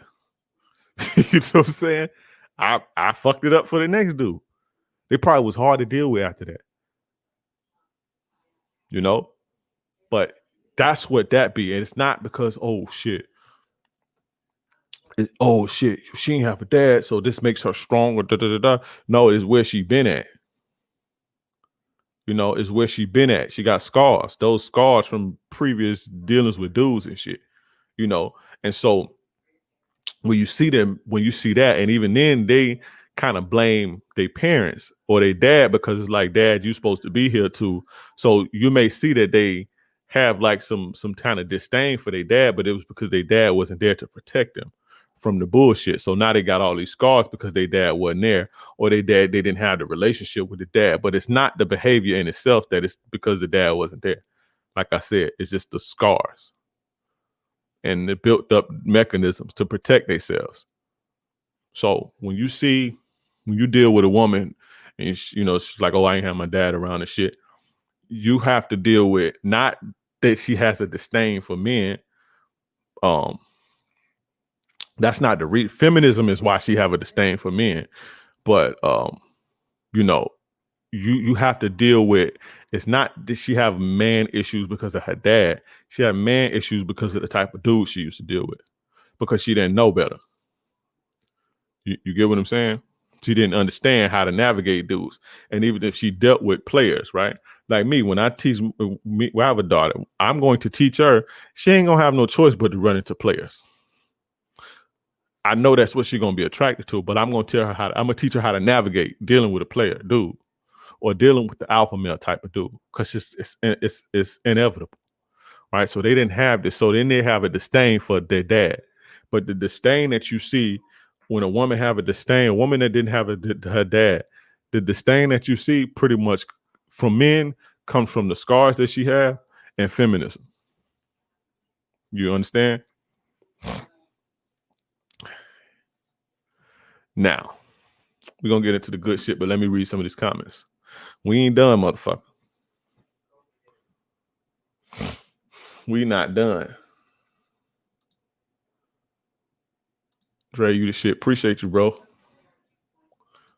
I'm going to be back next week for sure. Come back, but we ain't done. Let me read some of these comments. What do you think about the men who talk black women's attitude problem? Do they have a point? Yeah, they have a point. They have a point. You have to understand where this comes from, though. It don't really bother me because, I understand what it bothers me because of the state that we are in as far as men. That bothers me, but I understand where this comes from. Like I say, number one, feminism, and then two, you have a lot of survival. When you have to survive and take care of kids and you have to do it for yourself, that shit make you masculine and it make you bitter, right? When you have men fucking and leaving you, and it's pretty much your own doing because of your behavior.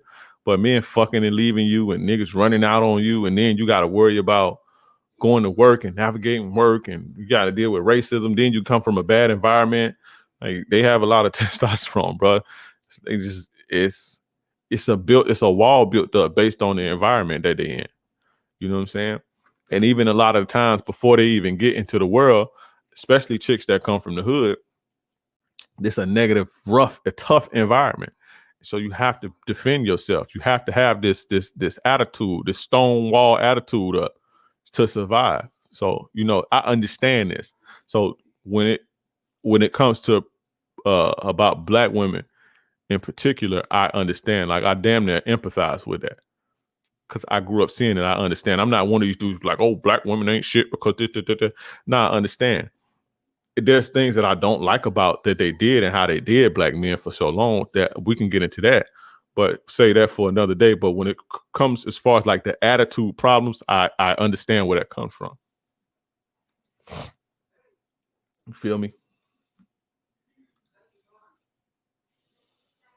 I dealt with women who had mommy issues, and them hoes are nothing but trouble. I'm telling you, fam. I could tell you that from experience. It takes good people to raise good people. I know people with both that still have plenty issues. You're right on. We do devalue motherhood. For sure. Yeah, I see what you're saying. You're on point. I'm just reading these comments. Yeah, it's outcome, not cause, that messes them. I ain't get that. The game is never done. It's never done.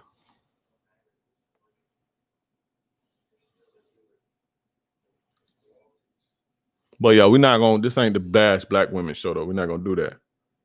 I don't be feeling that. That ain't my type. That ain't my cup of tea. I don't like bashing women. Period. But yeah, we ain't gonna do the whole bashing black women thing. I don't be with that. That ain't my thing. Hold on, real quick, y'all. Give me 1 second.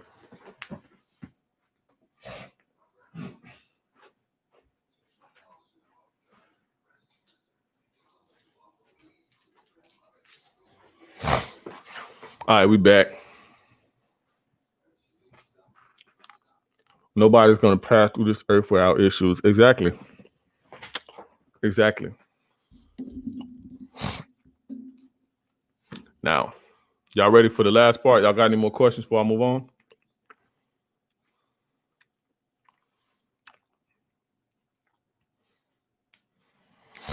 Now, this is the good part.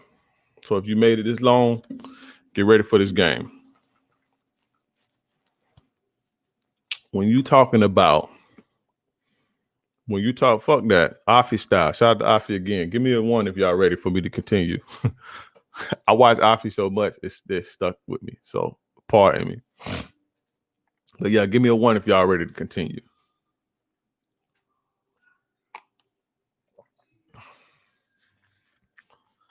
Let me see what these likes looking like. Okay.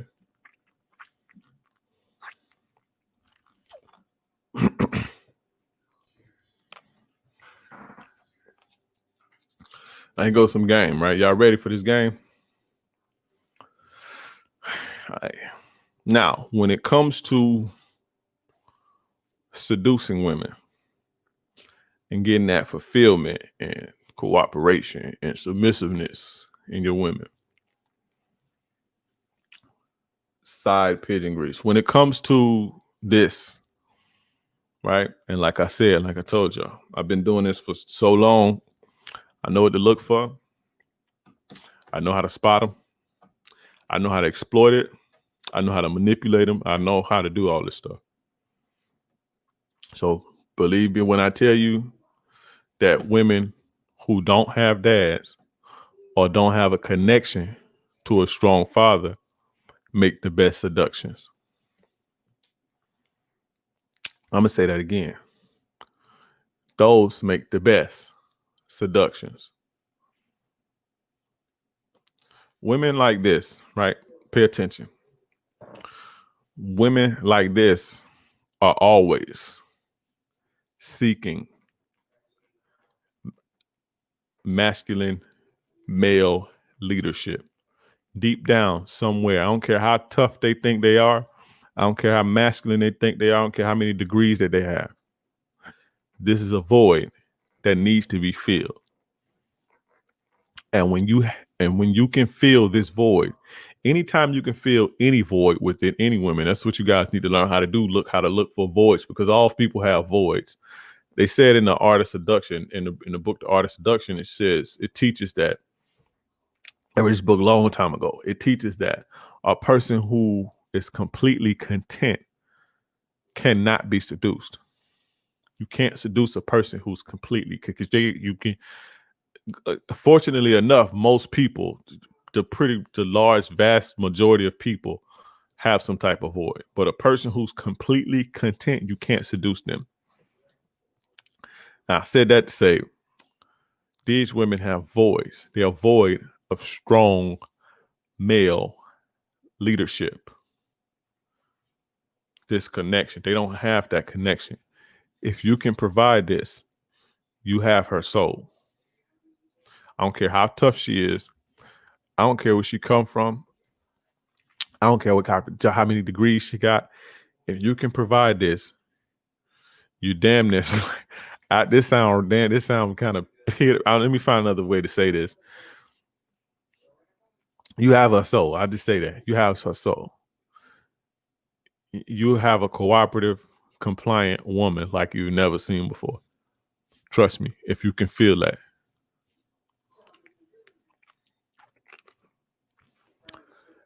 If you can be that, guys got to understand and learn how to look for voids. Look for this void. This is important. You ask them about shit. When you say, "Oh, I don't really have a good relationship with my dad," okay, okay, damn, she might have some scars on her from previous relationships, so she might have, she might have been some places, right? Because she didn't have the protection, she didn't have the leadership. But you also know that this is a void that needs to be filled. And this is why we love each other. This is why we get attached to other people. This is why, because I know this is gonna sound sinister, but let me clean it up. Not really clean it up, but let me put it in a way that it makes sense. When we get attached to people, even if you don't realize that they feel in some type of void that we have. It may not be a parental issue or parental void, but some type of void we have, these people feel it. This is why it's hard to let them go when they're ready to leave. This is why we teach you to make yourself unseducible by being content and happy, and make yourself happy and feel your own self, get your purpose. It's why people can't control you. And also when people know that they can, your voids, when they consciously know your voids, it's easy for them to control you. You feel me? So, like I say, it's good to know her voice. This is one of them. And this is the best one. If you want the submission, the cooperation, and the compliance, provide this. Like I say, it's gonna take a little. It may take a little. Some women are rougher than others, and if you don't have the patience to deal with that, then don't deal with them. You don't have to sit through breaking them down, because I used to be I used to have the time to break them down and shit like that. I don't have time for that no more. But these make the best. They make the best seductions. They make the best. All you have to do is be that masculine alpha leader. They melt for that, bro. They melt for that. You chicks that like got spoiled and shit, you don't get that from them. You won't ever get that from them. You have to buy that. If you get it from them, you have to buy it. It costs. Chicks like that. But these that don't have a connection with that masculine alpha leader energy that they always craved, when you give them this, you have this. When you give them that, you got one. If you can maintain that, you have on a leash for a long time. If you know how to maintain it and keep solid and not get weak, because like I say, you already know, like I said before, a man's kryptonite is a feminine submissive woman. That's a man's kryptonite. So a lot of guys that don't know how to deal with that get weak eventually, and they end up losing that. But once you get that from her, if you can maintain that, you got on your leash forever, bro. They are extremely loyal to you. When you give them this, they're extremely loyal, man. Listen, we can go back to the black community. When a lot of in not even just the black community, when you look at younger women, and I know because I've had women like this. When you look at younger women who didn't have their dads, right, or didn't have a connection to their dads, when you look at them and the relationship they first alpha boyfriend and shit, these was the loyalest people ever. Like I've had chicks loyal to me to like crazy. You know what I'm saying? Like extremely loyal, because I'm giving them, I get like something that they've always longed for. Something that they've always longed for since a kid. You give it to them. You fulfill this in them. You fill that void. They'll be loyal to you. And if you can maintain that, you have a loyal person forever. These types are extremely loyal. When you look at pimps, how do you think, let's look at the pimp game, right? How do you think a pimp can literally get a woman to go and sell her body? Now, She probably already fucking, and that's what she already doing, right? But for her to do this, for her to get the money from that, because people think that pimps make the square people think. Square people think that pimps find girls and make them turn them out and make them do this and for it don't. These hoes be already doing that, or they already be fucking and sluts in the town, and then the pimp come clean them up. But how do you think that they can convince these women to give them everything that they work for and they get nothing in return? Like they literally go out all night, beating in high heels, beating the pavement in high heels all fucking night, sucking and fucking all night, and go back and give somebody else their money and let them manage it for them. Right? They let the pimp manage their money. Right? Let them manage their money and let them provide the lifestyle, even though they work for it. You know what a pimp's job is? Daddy. That's what they call them. That's what hoes call their pimps, daddy. They let the pimp take care of them just like their daddy. They call him daddy. The pimp do everything for them. Take them around, get them to get their clothes, cook for them, feed them, the whole thing. Daddy. Pimp hoes call their pimps daddy. Fuck you think they call him that? Because that's what they didn't have that. Nothing says loyalty like I'm going to go sell my body multiple times all night and give you all the money and let you tell me what I should do and let you control the money that I make and do with it however you see fit. So I'm gonna live how you see fit. That if that ain't loyal, I don't know what is. But when you look at a prostitute like that, they typically don't have connections with their fathers. They do, however, have connections with their mothers, a lot of them. Some of them don't have families, but a lot of them, like I literally listen to a lot of pimps, and they would say that they would always talk about how they would have to meet the pimp's mothers and shit like that. I mean, they would have to meet their girls' mothers, like have to go home and take them to see their moms and shit like that. And that the mom would like thank them for cleaning them up and shit like that. But they will always talk about meeting their women's mothers. Daddies I've never heard a pimp say they met daddies. And I know a lot of women that sell their bodies and I know people in that world and all that shit. They don't have that connection. This is why the pimp come in and give them that connection. And they would literally sell their bodies and let daddy pretty much take care of their whole life. Just like a dad. Just like a daddy. It's deep game, bro. I say, you listen to these guys. Oh, the red flag is if they got daddy. No, bro. The red flag is mommy issues.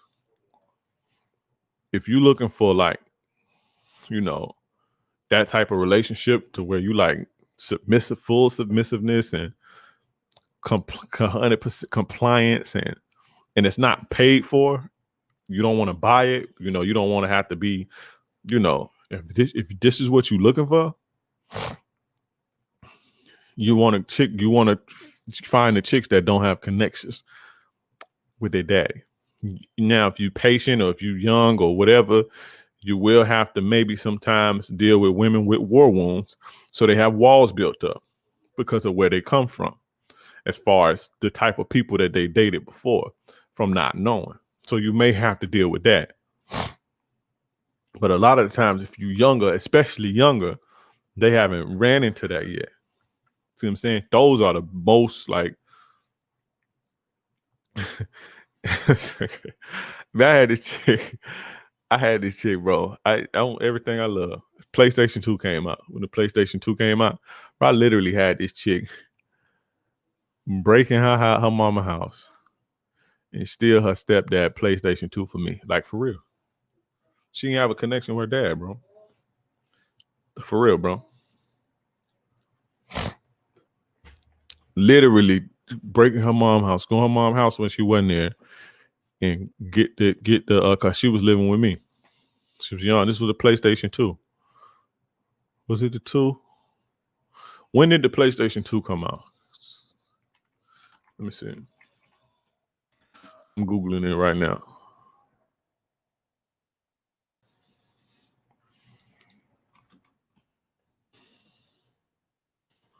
March 4th, 2000. It was the PlayStation 2, bro. Because it had been out a couple years. But yeah, I used to have chicks like that. Broke in her mom's house and stole the PlayStation 2 from her daddy and gave it to me. Loyal like that. I had the game to get them like that, but it's still like they didn't. She was young. She never had that connection. Chick would do anything I said. I used to make chicks give me money. They whole paychecks, all type of shit, bro. When I was young, I was 18, 19 years old. Like I knew exactly who to go for.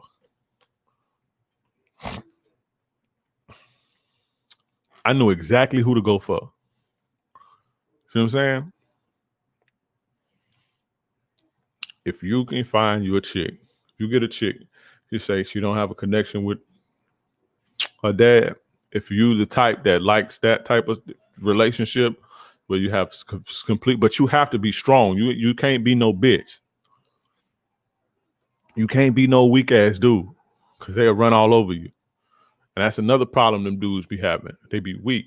But if you strong, masculine, alpha type, you in the game, bro. And that's on everything I love. Especially when they're younger. It's almost automatic, especially when they're young. So take that with you, bro. That's it. That's it. That's all I got for y'all.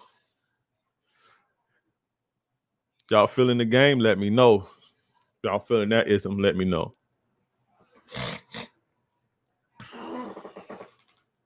Let me know. Do you cover this stuff in any of your courses? Bro, the game is always vast and it's always deep. Even if it ain't this topic, the topic of hand is deep. It's still deep. I go deep into stuff, bro.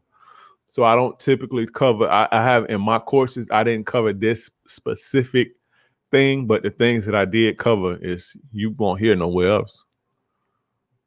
Believe that. It's like I said, it's some cats out here that's spitting their game. They got some game, bro. Like it's a few cats that got some real game. But a lot of this stuff is just regurgitated. Or a lot of it, most of it is just regurgitated. Cats don't really know no game. You know.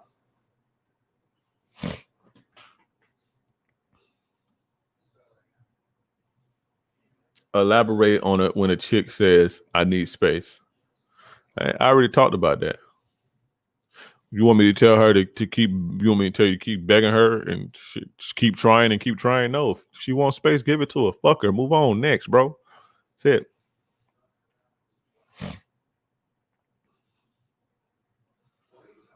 But like you said, humanix, yeah, bro, my course is dope. People that got them, let them know. If you got my courses, let them know in the chat if you got them. You can see it in their eyes. You can see it in their face, bro. You can tell when you're I'm a predator, bro. I can see it on women, especially nowadays. Not just gonna read them like the back of my hand. But innocence, y'all can always see innocence on a woman. You can see it in their skin. You can see it in their skin, bro. Innocence, no baggage, no stress. You know what I'm saying? You can see it in how white their eyes are. How smooth their skin is. It's crazy. It's not just black women who are like that. A lot of women are like that. All women like that. That one kind of hurt. What hurt? Prolax, bro. Mega meats. What hurt, bro?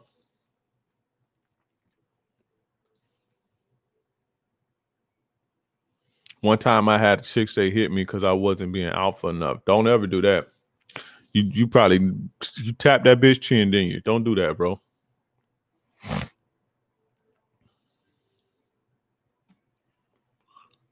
Don't do that, bro. Skin glowing, eyes still got that sparkle, right, bro? Right. I can see the innocence on a chick from a, but that's like seeing a wolf. That's like a wolf smelling like a fresh sheep, bro. Like fresh meat. You see it. When you like me, a person like me, guys like me, we can see that shit. Great show, fam. Appreciate you, brother. Some women have them brown spots in their eyes, which is a turn off. That's that weed y'all be. Look, bro. Listen, man. Fellas, I started to make a TikTok of this, but they're gonna ban me for this, bro. Listen, weed makes women dusty, right? I don't really. It's cool if they smoke, here and there again. Maybe after they get off work, they hit a bone a couple times on the weekends. That's cool. But chicks that smoke weed every day and shit, gotta smoke in the morning and then smoke on their lunch break and then smoke be high when they get home. These are the dustiest hoes in the world to me, bro. Like these chicks are so dusty, and you know who made them like this? Y'all niggas got them. Y'all turn all these women, went back in the days, women didn't smoke weed like that. But here y'all go, y'all got y'all weed, y'all link with a bitch and want to fire up and let me smoke with you, getting them high and shit to fuck. And y'all didn't do nothing but create a whole fucking demographic of dusty weed head hoes, bro. Like, I'm mad at men for that. Like, I can't, weed with women who smoke weed every day be dusty as fuck. But that's them brown spots you talking about out the way. Elaborate on the eyes and skin. You stress and hardship put strain on your body. And what's going on the inside of your body tends to show on the outside of your body. So, and that's not only including what you eat, that's stress and everything. You can tell a person's pure by their skin. They may be eating good or they're young and what they're eating didn't catch up to them yet, but there's typically no stress. When you see dudes in the streets, especially dudes that's deep in the streets like that, they have a certain look to them. Chicks too. But you can tell what people been by their look, but you have to be, like I say, I've been people watching all my life. Like I told you, I always wanted to have the upper hand. I don't want to be the weak person in the room. So I've been people watching all my life.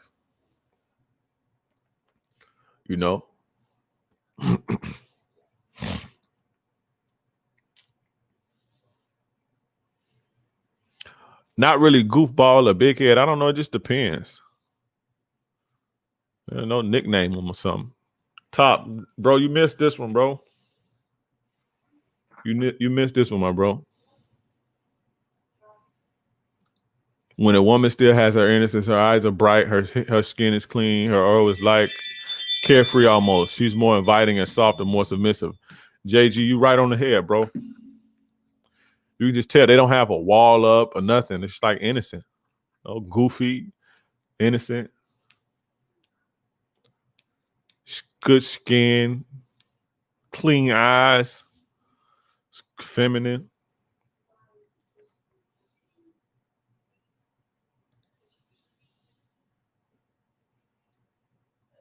How do you seduce a woman who has a strong father? Bro, we just talked about that, bro. We just talked about that. She gotta like you. Find her void, bro. Like I say, voids ain't only about having a mother or a father. Find her void. She may have been sheltered, right? Like chicks who, let's say chick had the mom and the dad, right? But she was sheltered. All you gotta do is she has a voice. She want to be wild. She want to live free, So you come along and you be the bad boy, you got her. The way to seduction, listen, fellas, the way to seducing people and taking souls and all that shit, and I should be charging you motherfuckers for this right here, because I can literally, what I'm gonna say and sum up in this one sentence, I can literally make 8 courses and stretch it out. But the way to a woman's soul is to fill her void, find the void. So this is definitely not going on YouTube. The way to the woman's soul is to find and fill her voids. And just, voids ain't all about parents. And you have to find them because they're not going to tell you, oh, well, I have a voice. You just listen to it in the way that they talk. Listen to it in the things that they listen to their tone when they talk about certain things. Or they may say, yeah, I wish I could have did this. Or, my parents, I came up pretty sheltered. Look them in the face when they say that and see how, learn how to look at people reactions or facial expressions when they say certain things. And you can see it. This comes with, y'all not gonna learn this stuff just listening to me. You really have to go fuck with women and see what I'm talking about. You have to really go fuck with them and pay attention to them. Cause stuff like this, you're not gonna soak it up. I'm giving you the tools that you need and the knowledge, but in order to really grasp it, you have to see exactly what I'm talking about. Sitting down at a table with a woman and listening to her talk, and she's not going to say I feel empty because of this, but just listening to her talk about something and listening to the tone, listen to her voice shift, look at the way her shoulders clench, or how her shoulders get tighter, or shit like that, and then you can see what's going on. Yeah, you gotta catch the playback ASAP because this ain't gonna be up.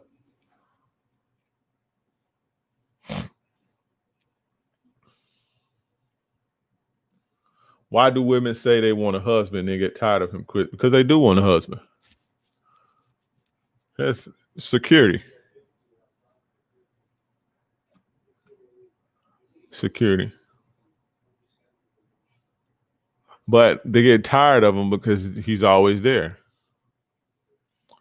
You see, it's simple. He's always there. He's always accessible. You get tired. If you wanted your PlayStation, but you're going to get tired of that motherfucker soon. Now, if you can only play it once a week, you never get tired of it. Lots of astute observations, Trey. Let me Google what astute mean. I'm not finna even act like I know what that means. Let's see what that means. Oh, to accurately assess situations or people and turn them into one's advantage. That's a nice word, bro. I'm gonna put that in my vocabulary. I'm gonna put that in my vocabulary. Yeah, I think that's for me. Like I said, I wanted to have, because I'm gonna be real. Like I wasn't like the kid that had the six pack or the muscles. I was a skinny ass kid, bro. I was little, and I wasn't like super. When I was a little kid, like 5, 6, 7, and 8, like I wasn't like super tough. I wasn't a super tough. I didn't get like tough until I got older, and I had to be. But when I was a kid, I wasn't tough. I was like timid and shit. But I was smart. Like I outthink a person, or I would like play a situation a certain way. But my cousin, because I grew up with one of my cousins, I grew up with all of them, but my cousin closest to my age, he was more alpha. This nigga had the six pack. He was always fighting. We was fighting together, but like he would have to take up for me and shit like this. But he had the strength. He had that energy. Like as a kid, this motherfucker had muscles and shit. Right? Little fucking kid. But he was like the fighter and shit, right? Me, I was more like an intelligent type of person. So the way he survived was his bravado. I learned to have that type of tough bravado and aggressiveness as I got older and into the streets, because I thought that's how I had to be. But when I was a little kid, I wasn't like that. And even though still like my core, who I am to myself, I'm still not like that. Like I would rather, before I punch you in your mouth, I would rather figure out how to play you out of something. Like I would rather, I get more thrill out of like finessing you out of your shit. Like if I had to take something from you, I would get more thrill scamming you out of it. I'm not a scammer, but like the type of person that I am versus putting a gun to your face and robbing you for it. That's my mind. So like to have the upper hand mentally over people, that was my survival mechanism. So when I carried that into women and dating and shit, it just carried with it. And I wanted to use that to have the upper hand on like some sinister shit. So I always paid attention to people because I wanted to see how they move. I'm not like this just with women. I know dudes too. Like I know how dudes are, how they operate. I know how to navigate. I know how to play them and get over on them and shit like that too. You know what I'm saying? But it's a survival mechanism that I had as a kid because I wasn't so quick to fight and shit. I wasn't no pussy. Like I wasn't going, when I was like really little, I was, I ain't gonna lie. But my cousin used to be like, man, fuck that. If you let them fight you, you're gonna have to fight me. And our parents back then would like, you couldn't come home and somebody was bothering you because then you're gonna get 2 whippings for not fighting them. So I got out of that fast, but I'm not the fight first person. Like I'm the smart, intelligent person. So that's where the astute observations come from.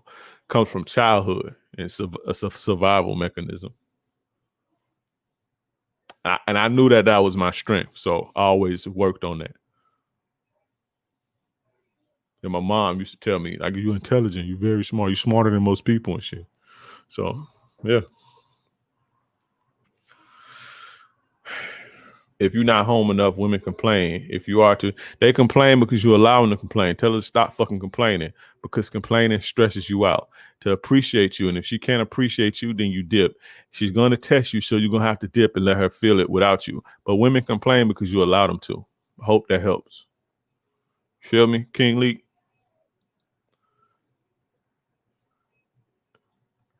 That's why they complain. Stop letting it. They ain't doing nothing but dumping their emotions on you. When they complaining and doing all that, but they are dumping their fucking emotions on you. Stop being an emotional dump. Stand up for yourself. You don't want to hear that. I don't want to come home and hear all that bullshit. That's stressful. I want to come home to peace. And if you can't do that, you can get the fuck up out of here. Period. Gotta mean that because they're gonna call your bluff. When they call it, you gotta put them to task.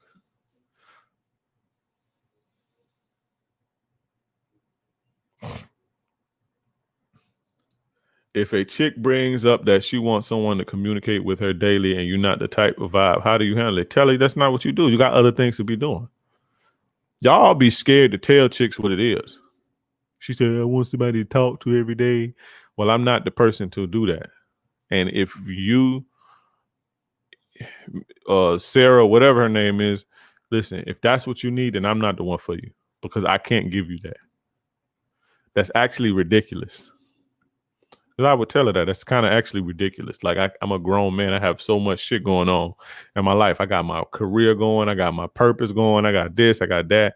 Like it's not that I'm gonna be missing. If you reach out to me, then I'm here for you. But I can't be sitting on the phone with you all fucking day every day. That can't happen. You can access me by hollering at me, and I get back to you if I can, or I can have a small, brief exchange. But I can't give you all my time. And if that's what you need from me, then I'm not the one for you. You have to tell. Y'all got to stop being scared to tell chicks the truth. I ain't got the time. I ain't got that type of time. You did.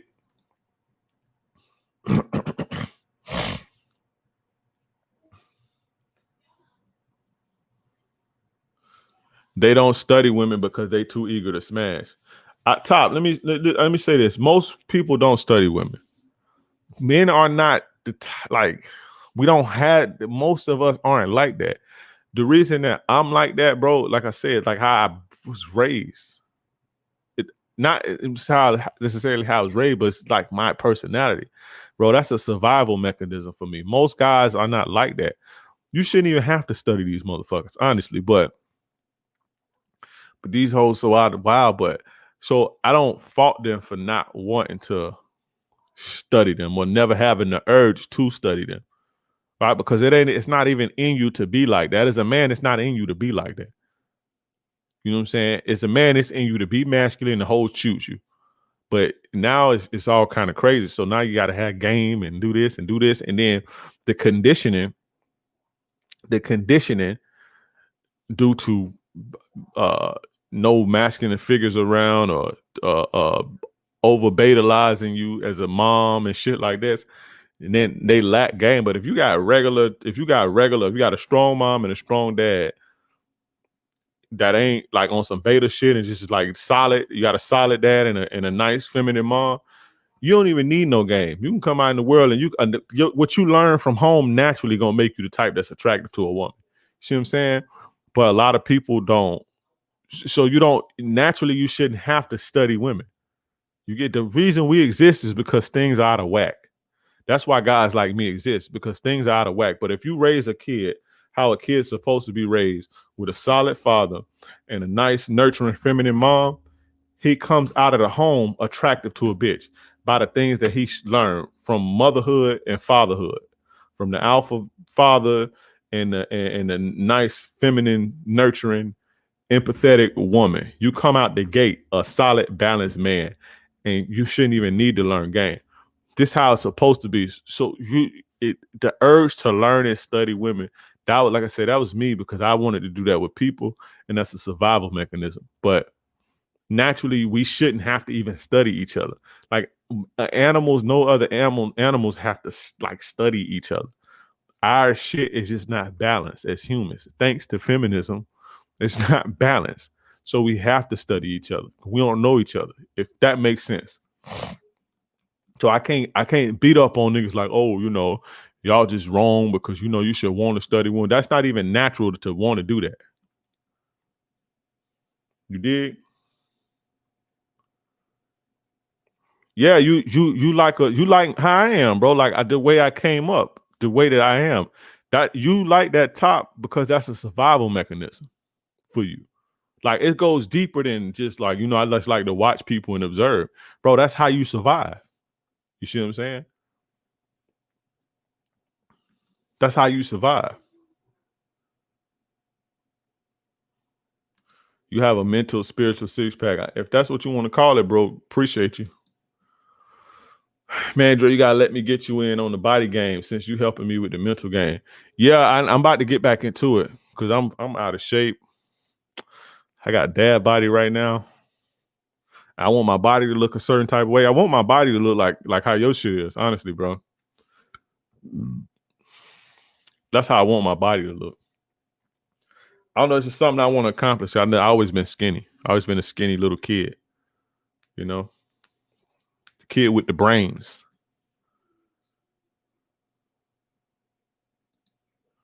I don't think anybody understands actual psychology like this guy does. Yeah, another thing that's trippy too. Not trippy, but when I used to get in trouble when I was a kid, my mom used to put me on these long, gruesome, grueling punishments, bro. Like whole summers, no contact, like no electronics, this is how I learned to be cool by myself. I think this is what kind of made me a loner, because I learned as a kid to be content with myself. I used to get in trouble a lot. So I learned to be content with and entertain myself, because I used to have punishments that was long as fuck, like whole summers, no contact, no electronics, no nothing. All I had was books, my nigga. And I got tired of reading my books, and like my mom used to like drop me off at the library. So I used to read so much. Like my mom used to drop me off at the library and shit like this. Like I used to have to just read books and shit when I used to get in trouble. But when it got to the point when I was getting on, like when she would ground me and I would be on punishment, it would be like a whole summer. And I got tired of reading my books, so I used to start reading my mom's book, right? And my mom was a nursing student. She was going to school for nursing back then. She's an RN now. Like she make a lot of money now, but she was going to nursing school back then, and she had, not only do you take when you in school in college, not only do you take what you need, you have to take other classes too. So she would have psychology books and like like books on like mental health and psychology and all type of shit. And I used to read that shit too when I was a kid.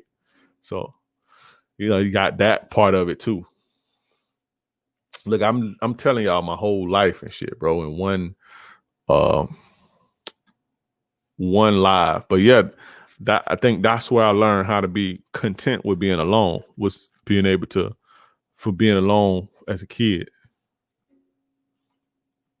Like not being able to go outside for a whole summer. I had to like be cool with myself and entertain myself and be comfortable with me.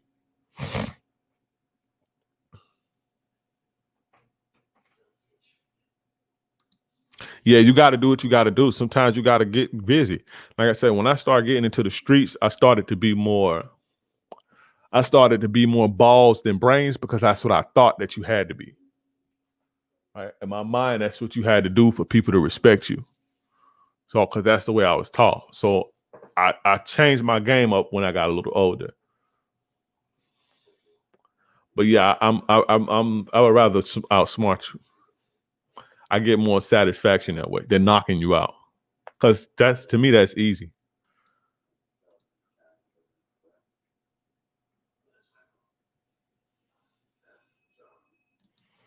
Mental acuity is, I like this dude's vocabulary, is the key to self-empowerment, gents.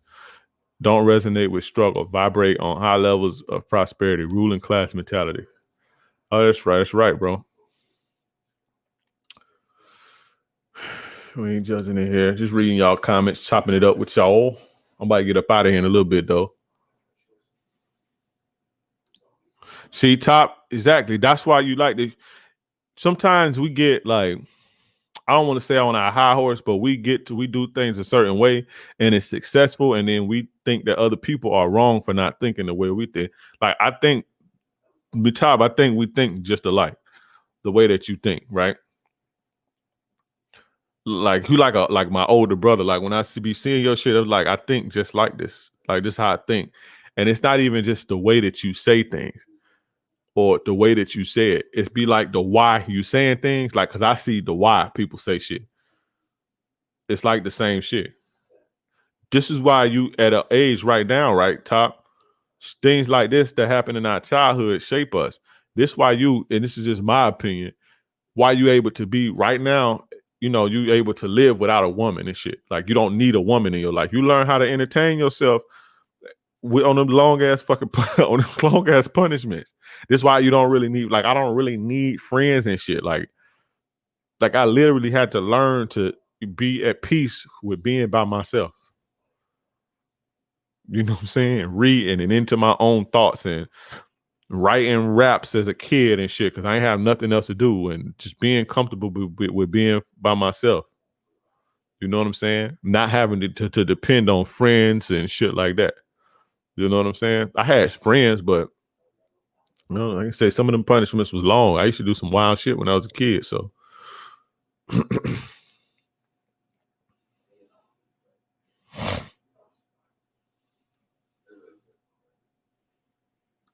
Moms was getting you ready for COVID era, Dre, but this some bullshit. Bro, listen, I done been to the joint. This ain't nothing. And you talking about lockdown? This ain't shit, bro. That's why this ain't nothing to me. This ain't nothing, bro. And now that I think about it, yeah, because I've been in the house chilling. Ain't nothing to me. What if you were raised by a toxic, dominant mom with no consistent father figure? Get therapy, bro, and get good male mentorship. I keep telling you, I know why y'all scared of therapy. Go get therapy, bro. Don't carry around that toxic shit forever.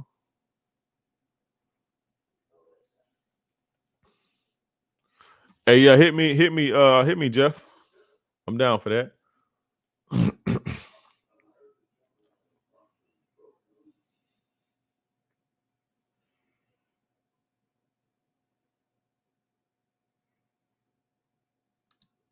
I learned to be alone because my family spent. I was left to fend for myself. Then I got a good paying job traveling the world, but I was always in a hotel room by myself, always with my own thoughts. Yeah, bro. I like being alone. Such peace, no lie. Yeah. But yeah, y'all give me y'all questions if y'all got any, because I'm gonna get up out of here in about 5 minutes. I appreciate everybody that super chat me today. That was real love. I really appreciate that.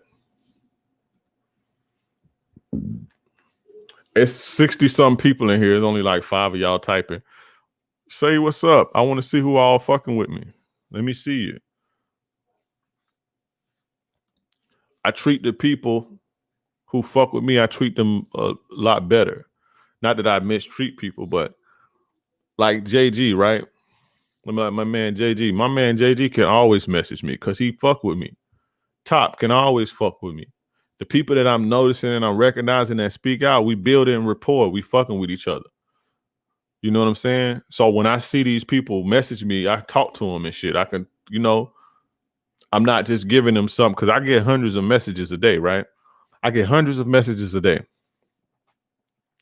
Hundreds of messages, bro. So when I see something, it's like, oh, how do I get my ex-girl back? I tell most of y'all, okay, I got a video on that. I send you the link to my video. Or I tell you something quick like, go focus on yourself. How to get over my girl. Just focus on yourself. Go do some push-ups and put that energy into you. I don't have time to go in and break down everything because I got hundreds of other messages. But people who I build a rapport with, that I know and feel like this is my homie, because we fuck with each other and we chop it up and shit like that. Like when you hit me up, I can chit chat because I feel like I'm talking to my homie. That's why it's good when you're in a space, reach out, make yourself known and shit. Like JG, if he plugged his IG right now, his business or whatever, if he plugged that right now, I know he wouldn't do that without asking me, because that's man shit. But if he did, I wouldn't be mad at him because he contribute. See what I'm saying? Say something. It's 60 of y'all in here. It's 5 of y'all typing. You don't have to. That's fine. I ain't mad if you don't. But this is why you should. Make yourself known.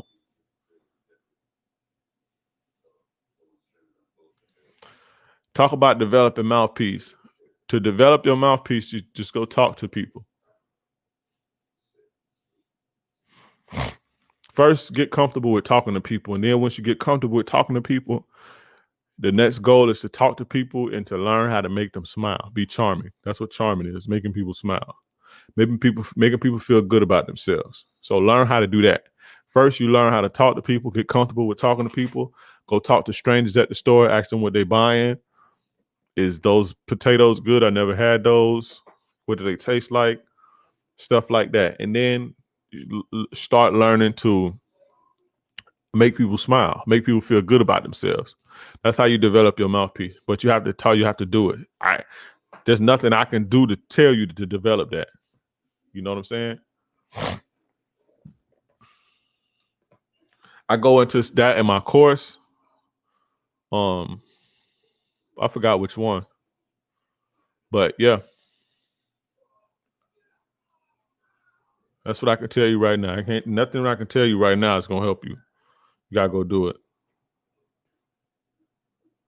Bro, I talked to you a while back, me and my wife. I watched all your videos. It helped me a lot. Of signs, respect, honestly. I was dealing hard time. Julian Perez. I don't know, bro. I talk to hundreds of people a day. But I appreciate you. What subjects do you personally read to help you improve your mind?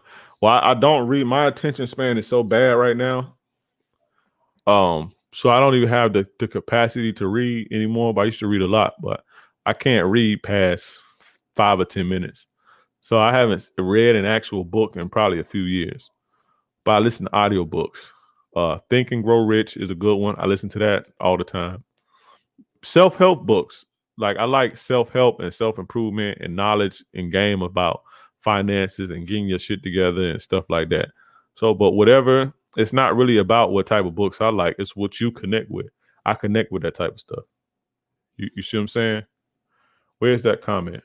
So.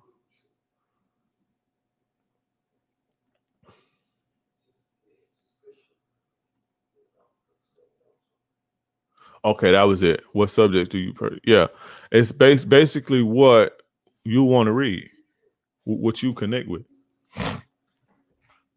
I got my mouthpiece working in a porn shop for 7 years. That's what's up, bro.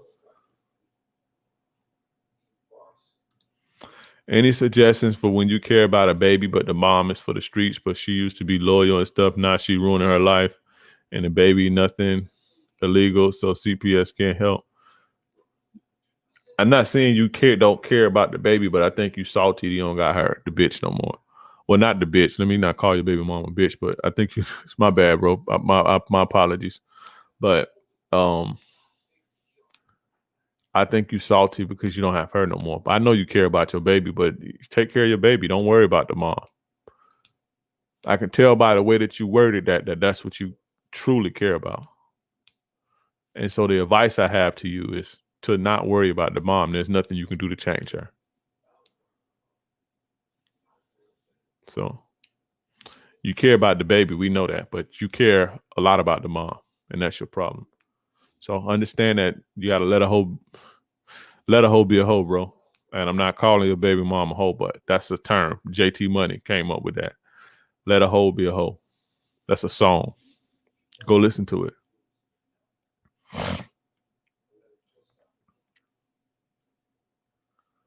This was a good ass live. Thank you, bro. All my shit be good, bro. The last few months all of my content have came from my old live streams. So I'm gonna get back to the regular content and shit like that.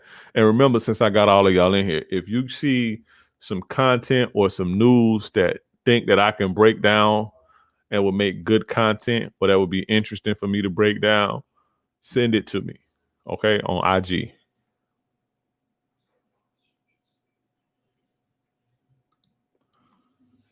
No, I'm saying I can't read past that. I haven't actually sat down and read anything in a long time.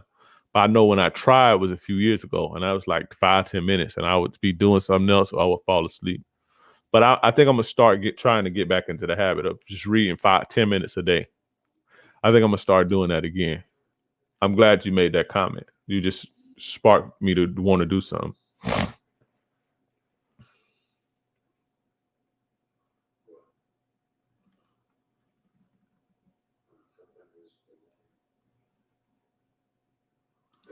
Not my kid, just like she my ex, and I care about them both.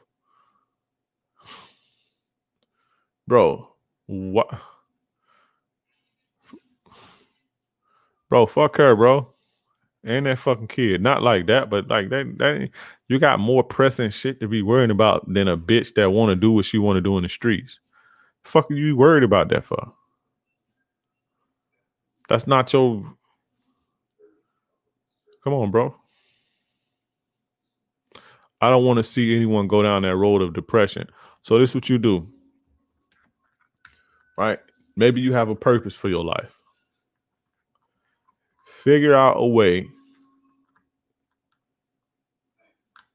to convey your feelings to the world so they not do that, or they can know how to deal with that. Maybe that's your calling. But fuck what she got going. Like, why are you even concerned with that? A kid that ain't even yours, bro. Like, and I understand that you want to be compassionate about it, but bro, you got get your shit together. Cause your shit probably ain't even together. I don't know you though. Get your shit together, bro, first. Will this live be uploaded? No, it will not, bro. It will not. It probably will be until maybe tomorrow morning. So listen, if you're gonna listen to it tonight. But yeah.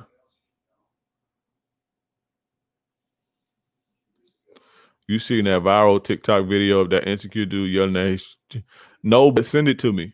Y'all send me stuff like that. It makes good. Like I can use real live shit to break the game down to y'all. Yeah, JT Money was that dude. I got killer game from that. JT Money from the South. Yeah, JT Money from Florida. I'm from Florida, bro. I'm from Florida, bro. JT Money from Florida too. All the game spitters. Trick Daddy spit hella game. Nothing but game. JT Money. Pimping on wax. Whole problems ain't no problem. Don't hate the game because that ain't gonna solve them. I learned that when I was 13 years old. I wasn't even really dealing with hoes. I mean, I had girlfriends and shit, but I learned that then. Whole problems ain't no problem. Don't hate the game because that ain't gonna solve them. You need to let that motherfucker go. Just like you can find another hoe. See, hoes come a dime a dozen. What you is nigga hard up for loving? Pushing and shoving about some woman who giving up the ass homeboy, you bugging. I told you about trust them stinking ass HOs. You got to learn to work these hoes for the pesos. Stop tripping about that pussy because it ain't yours. Y'all niggas need to learn how the game go. I learned this when I was a teenager, bro. Back then, the music was real. They ain't have all that trick and shit, and I want to take you shopping and all that bullshit y'all got now. JT Money was my dude. I learned that before I even got serious in the dating game.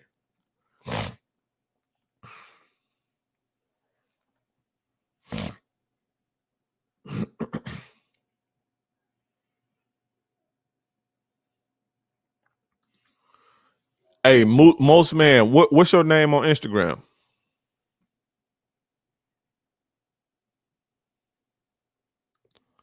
Are you worried about getting older in the game? Um, I worry about how it would feel not having testosterone and my dick not being able to get hard. I worry about stuff like that. My wee. Let me not fuck up the monetization, but that's the type of stuff I worry about.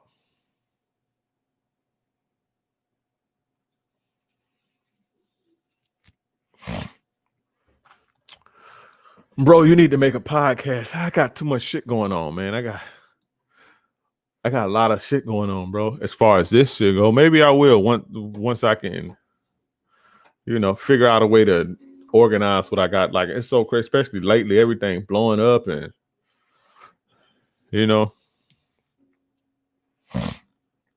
it's enough to even do these. Art of Seduction is a very good book. Art of Seduction is a very good book.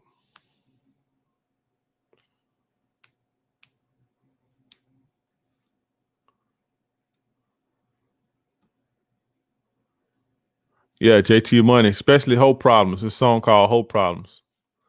It's a good song. Every man should listen to that song. Hope Problems. I'm from Alabama, living in Cali. That's what's up. Yeah, I'm Florida. Miami, Mose, man, what part of Miami are you from?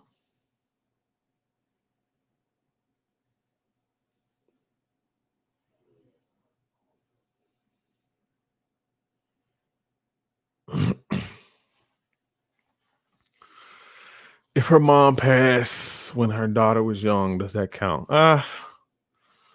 That's not really, I mean, you have to deal with pain and grief and, maybe depression and shit, but that's not really the same thing as a bad relationship or like an abandonment thing. You know what I'm saying? Like, it's one thing when a parent passed, but it's another thing when you have a foul relationship or like they abandon you. So it's a little different.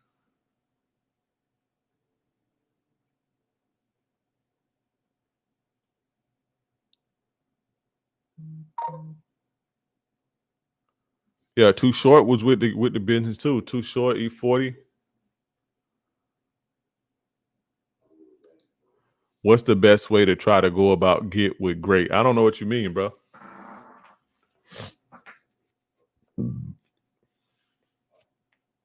I don't know what you mean.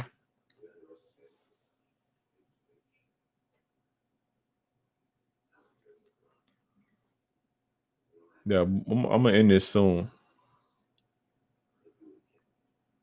Once I get into shit like this, I can chop it up with y'all all night, but I can't be here all night. Like, my kids got to go to school in the morning. Hey, Mose, what was your name, bro? Mose, man, I want you to send me that book because I lost it already. I want you to send. Okay. Oh, you have to join Toastmasters. I don't know what that is, but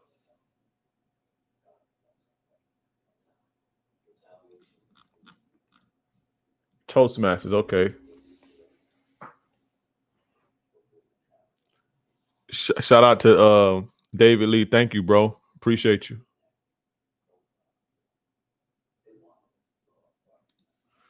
If you get a chick soul and she all about you, do you need to keep up with the multiple women?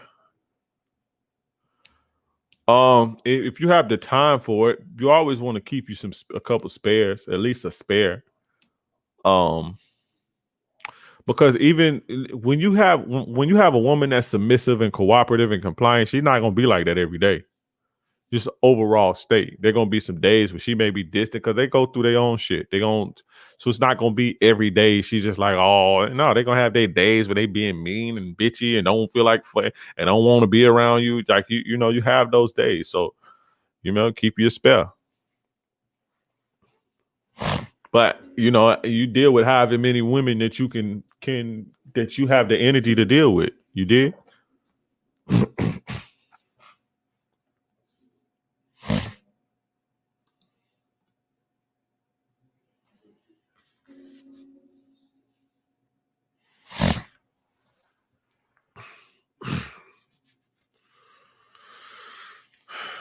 But if y'all ain't got nothing else for me, I'm gonna get on up out of here. Y'all got 5 minutes. What is this? 110. We cutting this thing off.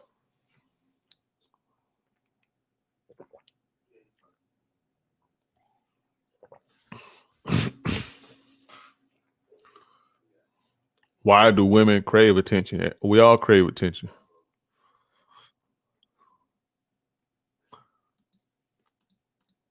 Women crave it. I would say we don't all crave it, but we all desire attention from the opposite sex.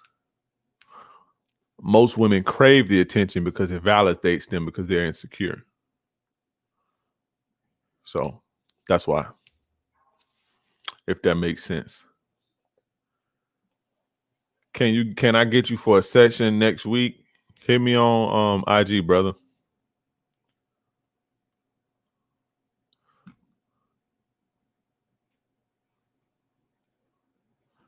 I don't really know what you got going on. I can't really diagnose that. That's a little too broad. You got to be more specific. I don't know what's your problem.